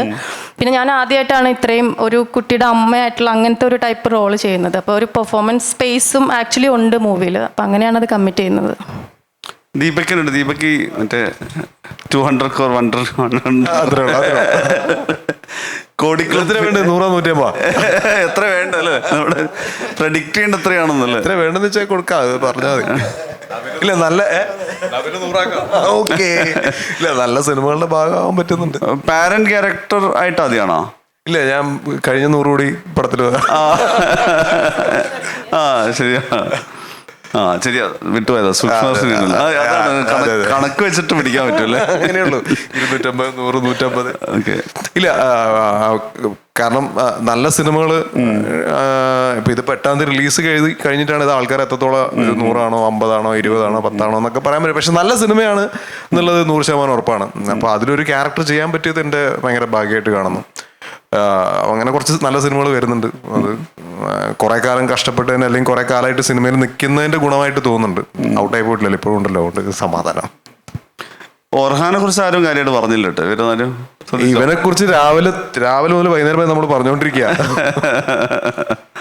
അല്ല, ശരിക്കും അതായത് ഈ സിനിമയിലെ നായകനും വില്ലനൊക്കെ ഒർഹാനാണ്. അപ്പൊ അത്രയും രസമുള്ള ഒരു പെർഫോമറും കൂടിയാണ്. അപ്പൊ സിനിമ കണ്ടു കഴിഞ്ഞിട്ടായിരിക്കും കുറെ കൂടെ ആൾക്കാർ സംസാരിക്കുന്നുണ്ടാവും ഇവനെ പറ്റിയിട്ട്. അപ്പം ഇപ്പൊ പറഞ്ഞു കഴിഞ്ഞാൽ അത് അല്ലെ, ആൾക്കാർ എന്തിനാണ് വെറുതെ പറയുന്നത്. അപ്പൊ സിനിമ കണ്ടു കഴിഞ്ഞാൽ ആൾക്കാർ ഉറപ്പായിട്ട് സംസാരിക്കും. നമ്മളല്ല, ആൾക്കാർ സംസാരിക്കും ഉറപ്പായിട്ട്. ഓർഹാൻ ആക്ടിങ് എങ്ങനെ ഉണ്ടായിരുന്നു? കാരണം വെച്ചാൽ ഇവരെല്ലാം പെർഫോം ചെയ്യുന്നത് കാണാം. ഓർഹാൻ അഭിനയിക്കാത്ത സമയത്ത് ഇവരെല്ലാം പെർഫോം ചെയ്യുന്നുണ്ട്. ഇതെല്ലാം എൻജോയ് പറ്റുന്ന സംഗതിയായിരുന്നു ഇവരുടെ കൂടെ ആക്ട് ചെയ്യുമ്പോഴും, അല്ലെങ്കിൽ ഇവര് അഭിനയിച്ചുകൊണ്ടിരിക്കുമ്പോൾ ഓർഹാൻ അത് കണ്ടിരിക്കുന്നുണ്ടാവില്ല? ഇപ്പോഴത്തെ കണ്ടിരിക്കുന്നില്ല, 2-3 സീനൊക്കെ കണ്ടിട്ട് എവിടെങ്കിലും പോയിരിക്കും. അല്ലെ, ബോറടിക്കും അല്ലേ? ഇവരുടെ വലിയ ഡയലോഗ്സ് ഒക്കെ ആയതുകൊണ്ട് എനിക്ക് കേൾക്കാൻ അങ്ങനെ ഇതാവത്തില്ല. ഇവരുടെ ഡയലോഗ്സ് അല്ലേ കൂടുതല്, അപ്പൊ ഞാൻ വേറെ എവിടെങ്കിലും പോയിരിക്കും. ഓർഹാൻ അത്ര ഡയലോഗ് ഉണ്ടായിരുന്നില്ല, ഡയലോഗ്സ് ഇല്ല. എനിക്ക് വലിയ ലോങ് ഡയലോഗ്സ് ഇല്ല. ഡയലോഗ്സ് ഒക്കെ പഠിച്ചെടുക്കാൻ എളുപ്പമാണോ? എന്താ ദിവ്യ എന്താ പറയണ്ടത്? എന്നാലും എന്റെ ഷോട്ടായോ എന്നുള്ള ഒരു അലേർട്ടിലാണ് എല്ലായിടത്തും ഇരിക്കുന്നത്. ചോദിച്ചെന്തോ? അല്ലല്ല, ഈ ഡയലോഗ്സ് ഒക്കെ പഠിച്ചെടുക്കാൻ ഭയങ്കര എളുപ്പമായിരുന്നോ? ഇപ്പൊ ഇവരൊക്കെ പഠിക്കുന്ന പോലെ എങ്ങനെയായിരുന്നു? ഇപ്പം ഒരു ഫ്ലാറ്റിന്റെ സീനിൽ ഞങ്ങളുടെ ഫാമിലി ഒരു ഇതുണ്ടായിരുന്നു, അത് ഇച്ചിരി പഠിച്ചെടുക്കാൻ പാടായിരുന്നു. ബാക്കിയെല്ലാം സിമ്പിളായിരുന്നു. അതേം ചോദിച്ചാൽ സ്പോയിലർ എല്ലാം പറഞ്ഞേക്കും അല്ലേ? കൂടുതൽ ചോദിച്ചു കഴിഞ്ഞാൽ കൂടുതൽ എങ്ങനെയായിരുന്നു ഒരു ഓവറോൾ? ഇതിപ്പോ സ്കൂളിൽ നിന്നൊക്കെ മാറി ഒരു ലൊക്കേഷൻ സമയം സ്പെൻഡ് ചെയ്യുകയാണല്ലോ. അതായത് 38, ഇപ്പോൾ കറക്റ്റ് എണ്ണം പറഞ്ഞുകൊണ്ട് 38 ഡേയ്സ് അല്ലേ? എത്ര ദിവസം ഉണ്ടായിരുന്നു? 38 ദിവസം അങ്ങനെ ഒരു മാറി ഫുൾ സെറ്റില് മുഴുവൻ സിനിമയുടെ ആംബിയൻസിൽ ആദ്യമല്ലേ? എങ്ങനെ ഉണ്ടായിരുന്നു സിനിമ? അങ്ങനെ കുറെ സിനിമ ചെയ്യുന്ന കണ്ടിന്യൂ ചെയ്യാൻ തോന്നുന്നൊരു സംഗതിയാണ്. 4 സിനിമ ചെയ്തു, അതിൻ്റെ അകത്തൊക്കെ കുഞ്ഞു കുഞ്ഞു റോളാണ്. ഇതാണ് ഞാൻ ഏറ്റവും വലിയ റോളായിട്ട് ചെയ്യുന്ന സിനിമ. ഇതിപ്പോ വെക്കേഷനാണ് വരുന്നത്, എല്ലായിടത്തും ആളുകൾ ഈ ഹോളിഡേയ്സിലാണ്. ഓർഹാൻ്റെ ഏജിലടക്കമുള്ള ആളുകളൊക്കെ ആണല്ലോ ഇനി തിയേറ്ററിലേക്ക് വരാനിരിക്കുന്നത്. ശരിക്കും എന്താ ഒരു വെക്കേഷൻ എന്താ എക്സ്പെക്ട് ചെയ്യാൻ പാടാം? വെക്കേഷൻ ആയതുകൊണ്ട് എല്ലാരും ഒന്ന് കാണും. പിള്ളേർക്ക് കാണുന്ന എന്താ ഉള്ളത് ഇതില്? അത് പറ. എന്റെ സീൻ മൊത്തം പിള്ളേർക്ക് കാണാനുള്ള. പിള്ളേർക്ക് പൊളിക്കാനുള്ള സീൻ ഓർഹാൻ ചെയ്തു വെച്ചിട്ടുണ്ട് അല്ലേ? പിള്ളേർക്കും വലിയവർക്കും കാണാം. അതെ. ഓക്കെ, മനീഷടാ, ഒർഹാൻ ആക്ച്വലി ആക്ടിങ് മാത്രല്ലല്ലോ, നമ്മളെ ഇൻസ്റ്റാ കാണുന്നവർക്കൊക്കെ അറിയാം ഒർഹാൻ ഫുൾ തലകുത്തി മറിയലും അക്രോബാറ്റിക് കാര്യങ്ങളൊക്കെയാണല്ലേ? ഫുൾ അടിപൊളിയാണ്. അപ്പോൾ ഒരുപാട് ഫാൻസ് ഉണ്ട്. അല്ല, ഇത് ഫിലിമിൽ വരുന്നതിന് മുന്നേ തന്നെ നമുക്കൊന്ന് കാണിച്ചു നോക്കിയാലോ? ക്യാമറ ഒക്കെ ഫുൾ സെറ്റ് ആണ് കേട്ടോ. റെഡി അല്ലേ? മൈക്ക് പിടിക്കണോ? യാ.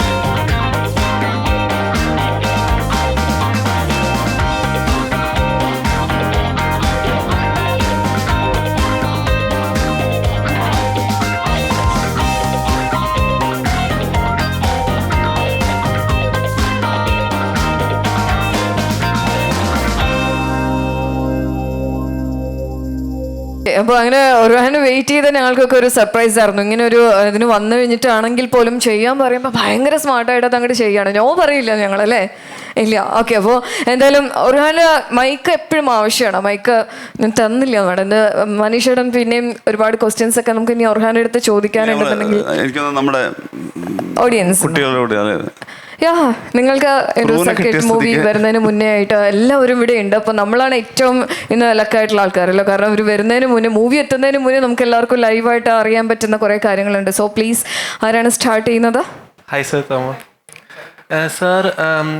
സാർ ഈ ഡയറക്ഷൻ ഫീൽഡിൽ വന്നപ്പോൾ സാറ് എന്തൊക്കെ സ്ട്രഗിൾസ് ആണ് ഫേസ് ചെയ്തത്? സാർ ഇതേപോലെ സ്കൂളിലൊക്കെ പോയിട്ടുണ്ടായിരുന്നോ? ലൈക്ക് ഡയറക്ഷൻ സ്കൂളിൽ പോയതല്ല, ഐ മീൻ ഡയറക്ഷൻ സ്കൂൾ ദുബായിൽ നിന്നായോണ്ട് സ്കൂളിൽ പോവാതെ ആ സ്കൂളല്ല, ഡയറക്ഷൻ സ്കൂൾ കേട്ടോ. ഇല്ല, ഞാനങ്ങനെ ഡയറക്ഷൻ സ്കൂളിലൊന്നും പഠിച്ചിട്ടില്ല. പിന്നെ ഞാൻ വേറൊരു ഡയറക്ടർ കൂടെയും വർക്ക് ചെയ്തിട്ടില്ല. സാർ ഡയറക്ടർ വന്നതാണ്? ഡയറക്ടറായിട്ട് അങ്ങനെയല്ല ഞാൻ. അതാ, പിന്നെ എൻ്റെ പ്രൊഫഷൻ ആർട്ട് ഫിലിം മേക്കറാണ്. അപ്പോൾ വർഷങ്ങളായിട്ട് അതാണ് എൻ്റെ ജോലി. അപ്പോൾ ഡെയിലി ആക്ഷനും കട്ടും തന്നെയാണ് ചെയ്തുകൊണ്ടിരിക്കുന്നത്. പിന്നെ ഡയറക്റ്റ് ചെയ്യാൻ അങ്ങനെ ഇൻസ്റ്റിറ്റ്യൂട്ട് നല്ലതാണ്, പക്ഷെ അതിലപ്പുറത്തേക്ക് നമുക്കൊരു പറയാനൊരു കഥ ഉണ്ടാവുക, അത് നമ്മൾ കൺസീവ് ചെയ്യുന്ന രീതിയിൽ പറയാൻ ശ്രമിക്കുക എന്നുള്ളതാണ്. ബാക്കി ഒരു കോർ ടീം ഉണ്ടായാലും മതി. നമുക്ക് നമ്മുടെ ആശയം അവരിലോട്ട് കമ്മ്യൂണിക്കേറ്റ് ചെയ്തിട്ട് നമുക്ക് എന്താണോ വേണ്ടതെന്ന് പറഞ്ഞ് മനസ്സിലാക്കി കൊടുത്തിട്ട് അത് അച്ചീവ് ചെയ്തെടുക്കുക. ആ രീതിയാണ് ഞാൻ എപ്പോഴും അഡാപ്റ്റ് ചെയ്തുകൊണ്ടിരിക്കുന്നത്. Thank you. ദിവ്യപ്രഭയോടാണ് ഒരു ക്വസ്റ്റ്യൻ. ഇവരാരും ചോദിക്കാൻ ഒരു ടൈം കൊടുക്കട്ടെ. ഞാൻ തന്നെ ചോദിക്കണേ. എന്നോടാണെന്ന് എങ്ങനെ മനസ്സിലായി? ഞാൻ ചോദിക്കാൻ പോവാണ്. യെസ്, അവരൊന്ന് ചോദിക്കാൻ അവർക്ക് ഒരു ഇത്തിരി ടൈം കൊടുക്കണമല്ലോ. ഓക്കെ, അതെ. ക്യാൻസ് അത് ആ ക്വസ്റ്റ്യനിലൂടെ ഫോളോ ചെയ്യാട്ടോ. ക്യാൻസ് വരെ പോയതാണ്. അപ്പോൾ തിരിച്ച് വീണ്ടും ബാക്ക് ടു മലയാളത്തിലേക്കാണ് വന്നത്. സാധാരണ നമ്മുടെ മലയാള സിനിമകൾക്ക് എന്തെങ്കിലുമൊക്കെ ഒരു ഓപ്പർച്യൂണിറ്റി കിട്ടുക, വേറൊരു ലാംഗ്വേജിലേക്ക് പെട്ടെന്ന് പോവാന്നുള്ള ഒരു ഡിഫറെൻ്റ് ആയിട്ടുള്ള ഒരു കാര്യം മാറ്റിക്കൊണ്ട് മലയാള സിനിമയിലേക്ക് തിരിച്ചു വരികയാണ്. അപ്പോൾ എന്താണ് ആ ഒരു മംസിനെ കുറിച്ചൊക്കെ പറയാനുള്ളത്? മലയാളം സിനിമ ചെയ്തിട്ട് തന്നെയാണ് ക്യാൻസൽ പോയത്. അപ്പം എനിക്കതൊരു തിരിച്ചു വരവെന്നോ അങ്ങനെയൊന്നും കാണുന്നില്ല ഞാൻ അതിനെ. ക്യാൻസർ ക്യാൻസർ എന്തായാലും വരണമല്ലോ, വന്നേ പറ്റുള്ളൂ. അതായത് ക്യാൻസർ വരെ പോയി നമ്മൾ ആ ഒരു ലെവലിലേക്കൊക്കെ എത്താന്ന് പറയുന്നത് അത്രയധികം ഭാഗ്യം തന്നെയാണല്ലോ. അതിൽ നിന്ന് ഒരു തിരിച്ച് എല്ലാവരും മലയാളത്തിലേക്ക് അല്ല, സാധാരണ നമ്മുടെ നടികൾ എപ്പോഴും മറ്റു ഭാഷകളിലേക്ക് പോകാൻ ആഗ്രഹിക്കുന്നവരാണ് അവിടുന്ന് കോൾസ് ഒക്കെ വരുമ്പോൾ. പക്ഷെ മലയാളത്തിലേക്ക് വരാണല്ലോ. മനസ്സിലായി. എനിക്ക് ഇൻട്രസ്റ്റിംഗ് ആയിട്ടുള്ള റോൾസ് ഇവിടുന്നാണ് വരുന്നത്. അവിടുന്ന് വരുന്നില്ല എന്ന് പറയുന്നില്ല, വരുന്നുണ്ട്. പക്ഷെ എനിക്കൊരു എക്സൈറ്റിംഗ് ആയിട്ട് തോന്നിയില്ല റോൾസ് ഒന്നും. ഓക്കെ, അപ്പോൾ എന്തായാലും അത്രയധികം തോമസ് സാറിൻ്റെ ഈ ഒരു സർക്കിട്ട് എന്നുള്ള ഒരു മൂവിയുടെ സ്ക്രിപ്റ്റ് ഒക്കെ വായിച്ചു കഴിയുമ്പോൾ മലയാള സിനിമയിലേക്ക് തന്നെ വീണ്ടും വരാനുള്ള ഒരു സന്തോഷം ആ ഒരു സ്ക്രിപ്റ്റിൽ കിട്ടി എന്നുള്ളതാണ്. അപ്പോൾ തിരിച്ചു മലയാളത്തിലേക്ക് തന്നെ വരാൻ ഒരു ചാൻസും. അല്ല, എനിക്ക് മലയാളത്തിൽ തന്നെ ചെയ്യാൻ, എല്ലാവരും മലയാളത്തിലോട്ട് എങ്ങനെയെങ്കിലും വരാൻ, അവിടെയുള്ള ആൾക്കാർ ഇങ്ങോട്ട് മൂവ് ചെയ്യാണ്, കൊച്ചിയിലോട്ട്. ഇവിടെയുള്ളവരും അങ്ങോട്ട് മൂവ് ചെയ്യാണ്. പക്ഷേ തീർച്ചയായിട്ടും ഇവിടെ തന്നെ നിലനിന്നുകൊണ്ട് ഞങ്ങൾക്ക് വീണ്ടും പുതിയ പുതിയ വെറൈറ്റി ആയിട്ടുള്ള വേഷങ്ങളൊക്കെ തരുവാണ് Divya Prabha. And thank you, all the best. ഇനി നെക്സ്റ്റ് ക്വസ്റ്റ്യൻ. സർ, ഞാൻ എഡിറ്റിംഗ് സ്റ്റുഡൻ്റ് ആണ് നിയോല്. അപ്പോൾ എനിക്ക് ചോദിക്കാനുള്ളത് ആക്ടേഴ്സ് എല്ലാവരോടും ചോദിക്കാനുള്ള കാര്യമാണ്. കാരണം നമ്മളിപ്പം ഏതെങ്കിലും സിനിമ കഴിഞ്ഞിട്ട് ആ സീന് കട്ടായി, അല്ലെങ്കിൽ അവിടെ എൻ്റെ റിയാക്ഷൻ വെക്കുന്നതായിരുന്നു കുറച്ചുകൂടി നല്ലത്, അങ്ങനെ എന്തെങ്കിലും തോന്നിയിട്ടുണ്ടോ? അല്ലെങ്കിൽ അതുപോലെ തന്നെ നേരെ തിരിച്ചും തോന്നിയിട്ടുണ്ടോ, നന്നായി ഇതിൽ എൻ്റെ വെക്കാഞ്ഞത് നന്നായിരുന്നു, അങ്ങനെ എന്തെങ്കിലും? ഇപ്പോൾ ഒരു സീനിലൊക്കെ പോയിട്ട് അഭിനയിച്ചിട്ട് ആ സിനിമയിൽ ആ സീൻ മൊത്തം കട്ട് ചെയ്യുമ്പോൾ ഭയങ്കര പ്രശ്നമായിരിക്കും. അല്ലാതെ ഒരു സിനിമയിൽ ത്രൂ ഔട്ടൊക്കെ ഉണ്ടെങ്കിൽ കുഴപ്പമൊന്നുമില്ല. ചിലതൊക്കെ മോശമായതുകൊണ്ടായിരിക്കുമല്ലോ ചിലപ്പോൾ കട്ട് ചെയ്ത് കളയുന്നത്. നല്ലതാണെങ്കിൽ കട്ട് ചെയ്യില്ലല്ലോ. അപ്പോൾ അതിനുള്ളൊരു ബോധമുള്ള എഡിറ്ററാണെങ്കിൽ കുഴപ്പമൊന്നുമില്ല, ഇല്ലാത്തൊരു എഡിറ്ററാണെങ്കിൽ പ്രശ്നമാണ്. ഈ എല്ലാ ടെക്നീഷ്യൻസിനെ പോലെ തന്നെയാണല്ലോ നമ്മളും ഒരു എഡിറ്ററിന്, ഒരു ടെക്നീഷ്യന് ഒരു സിനിമയ്ക്ക് വേണ്ടി സമീപിക്കുന്ന സമയത്ത് അയാളുടെ കഴിവിൽ വിശ്വാസം ഉള്ളതുകൊണ്ടാണ്. അപ്പോൾ അദ്ദേഹം എടുക്കുന്നത് കൃത്യമായ തീരുമാനം തന്നെയായിരിക്കും. പിന്നെ നമുക്ക് പേഴ്സണലി തോന്നും, അയ്യോ ഞാൻ ആ ഷോട്ടിൽ ആ ടേക്കിൽ കുറച്ചും കൂടെ നല്ലതായിരുന്നു എൻ്റെ ചിരി എന്ന് തോന്നും. പക്ഷെ അതിനേക്കാൾ ആ ജഡ്ജ്മെൻറ്റ് എഡിറ്ററിൻ്റെ ഭാഗത്തു നിന്ന് വരുന്നതാണ് ഏറ്റവും കൃത്യമായിട്ടുള്ളത്. ഇപ്പം എനിക്ക് തോന്നുന്നു സിബി സാറൊക്കെ എപ്പോഴും പറയാറുള്ളത് എഡിറ്റേഴ്സ് ലൊക്കേഷനിൽ വരരുതെന്നാണ് പറയുക. ഷൂട്ട് ഒരു ഷോട്ട് എടുക്കുന്നതിൻ്റെ പിന്നിലുള്ള സ്ട്രഗിള് എഡിറ്റർ കാണരുത്. കാര്യം ആ ഷോട്ട് തൂക്കുമ്പോൾ അയ്യോ ഇത് നമ്മൾ അന്ന് ഫുൾ മഴയത്ത് എല്ലാവരും നിന്നതാണ്, ആ ഷോട്ട് കഴിഞ്ഞ മോശമല്ലേ എന്നൊക്കെ തോന്നും. അപ്പം അത്രയും പെർട്ടിക്കുലർ ആണ് ഒരു എഡിറ്ററിൻ്റെ റോൾ എന്ന് പറയുന്നത്. ഇപ്പം എനിക്ക് ഇത് കിഷ്കിന്ധാകാന്ഡം എഡിറ്റ് ചെയ്ത സൂരജിൻ്റെ ചില തീരുമാനങ്ങൾ തന്നെയാണ് ആ സിനിമ അത്രയും ബ്യൂട്ടിഫുൾ ആയിട്ട് ഒരു നറേഷനിലേക്ക് എത്തിയത്. ഞാൻ വൈഫിനെ ഹോസ്പിറ്റലിലാക്കിയിട്ട് തിരിച്ച് കാറിലേക്ക് പോയി കഴിഞ്ഞിട്ട് അളിയൻ വിളിച്ചു കഴിഞ്ഞിട്ട്, സിനിമ കണ്ടതല്ലോ, അളിയൻ വിളിച്ചു കഴിഞ്ഞിട്ട് അളിയനോട് സംസാരിക്കുന്ന ഒരു കുറച്ചും കൂടെ ഒരു മേ ബി ഒരു 4 ഷോട്ടും കൂടെ അതിൽ കൂടുതലുണ്ടായിരുന്നു. കരച്ചിൽ കുറച്ചും കൂടെ വേറെ ഒരു രീതിയിലുണ്ടായിരുന്നു. അപ്പോൾ അത് സൂരജ് എഡിറ്റ് ചെയ്ത് കളഞ്ഞതാണ്. ശരിക്കും അതാണ് ശരിക്കും ആ വിഷമം അങ്ങനെ ഹോൾഡ് ചെയ്ത് ലാസ്റ്റ് അച്ഛൻ്റെ അടുത്ത് എത്തി, അച്ഛൻ്റെ അടുത്താണ് ഇയാൾ ബ്ലാസ്റ്റ് ചെയ്യുന്നത്. അപ്പോൾ അത് ആ ഒരു ജഡ്ജ്മെന്റ് ശരിക്കും സൂരജിൻ്റെ ആയിരുന്നു. അപ്പം എഡിറ്റർ കളയുന്ന ഷോട്ട്സ് എല്ലാം അദ്ദേഹത്തിൻ്റെ ജഡ്ജ്മെന്റിൽ കൃത്യമായിരിക്കും. പിന്നെ അറിയാലോ, രേഖാചിത്രത്തിന് ആ ചേച്ചി കരഞ്ഞത് കണ്ടതല്ലേ, അതുപോലുള്ള വിഷമങ്ങൾ എല്ലാവർക്കും ഉണ്ടാവും. ദീപക് പറഞ്ഞാൽ ഒരു സീനിലൊക്കെ അഭിനയിച്ചു കഴിഞ്ഞിട്ട് ആ സീൻ സിനിമയിലില്ലെങ്കിൽ ഉണ്ടാവുന്ന വിഷമം സ്വാഭാവികമാണ്.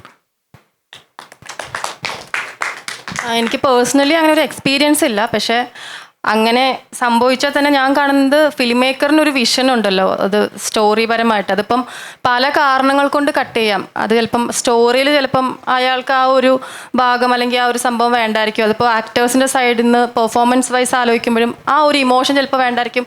പല റീസൺസ് ആയിരിക്കും. അപ്പം ഞാൻ ചെയ്യാനുള്ള ജോലി ചെയ്യുക, ബാക്കി പോസ്റ്റ് പ്രൊഡക്ഷൻ എന്ന് പറയുന്നത് ആക്ടേഴ്സിൻ്റെ കയ്യിലല്ല. അപ്പം അതിൽ ട്രസ്റ്റ് ചെയ്യുക എന്നുള്ളത് മാത്രം, അങ്ങനെയായിരിക്കും ഞാൻ ചിന്തിക്കുന്നത്. Thank you. ഓർഹാനോട് വെച്ചില്ല, അഭിനയിച്ച സീൻ കുറച്ച് കട്ട് ചെയ്ത് കളഞ്ഞാൽ ഐഡന്റിറ്റി അങ്ങനെ ഞങ്ങള് ചെയ്തിട്ട് കൊറേ സീൻ കട്ട് ചെയ്തിട്ടുണ്ട്. ഇതിനി കണ്ടിട്ട് തീരുമാനിക്കണം അല്ലേ, ഏതൊക്കെ കളഞ്ഞിട്ടുണ്ടോ അല്ലേ ഈ പടത്തെ കുറിച്ച് അല്ലേ. ഇതിൻ്റെ അകത്ത് അങ്ങനെ കട്ട് ചെയ്യുമെന്ന് എനിക്ക് തോന്നുന്നില്ല, ചിലതൊക്കെ കട്ട് ചെയ്യുമായിരിക്കും. ആസിഫ്ക ഒരു സെൽഫി എല്ലാവരുമായിട്ടൊന്ന് എടുക്കണമെന്നുള്ളൊരു റിക്വസ്റ്റ് വന്നിട്ടുണ്ട്. സോ ബേസിൽ കളിച്ചോളൂ അല്ലേ? യെസ്.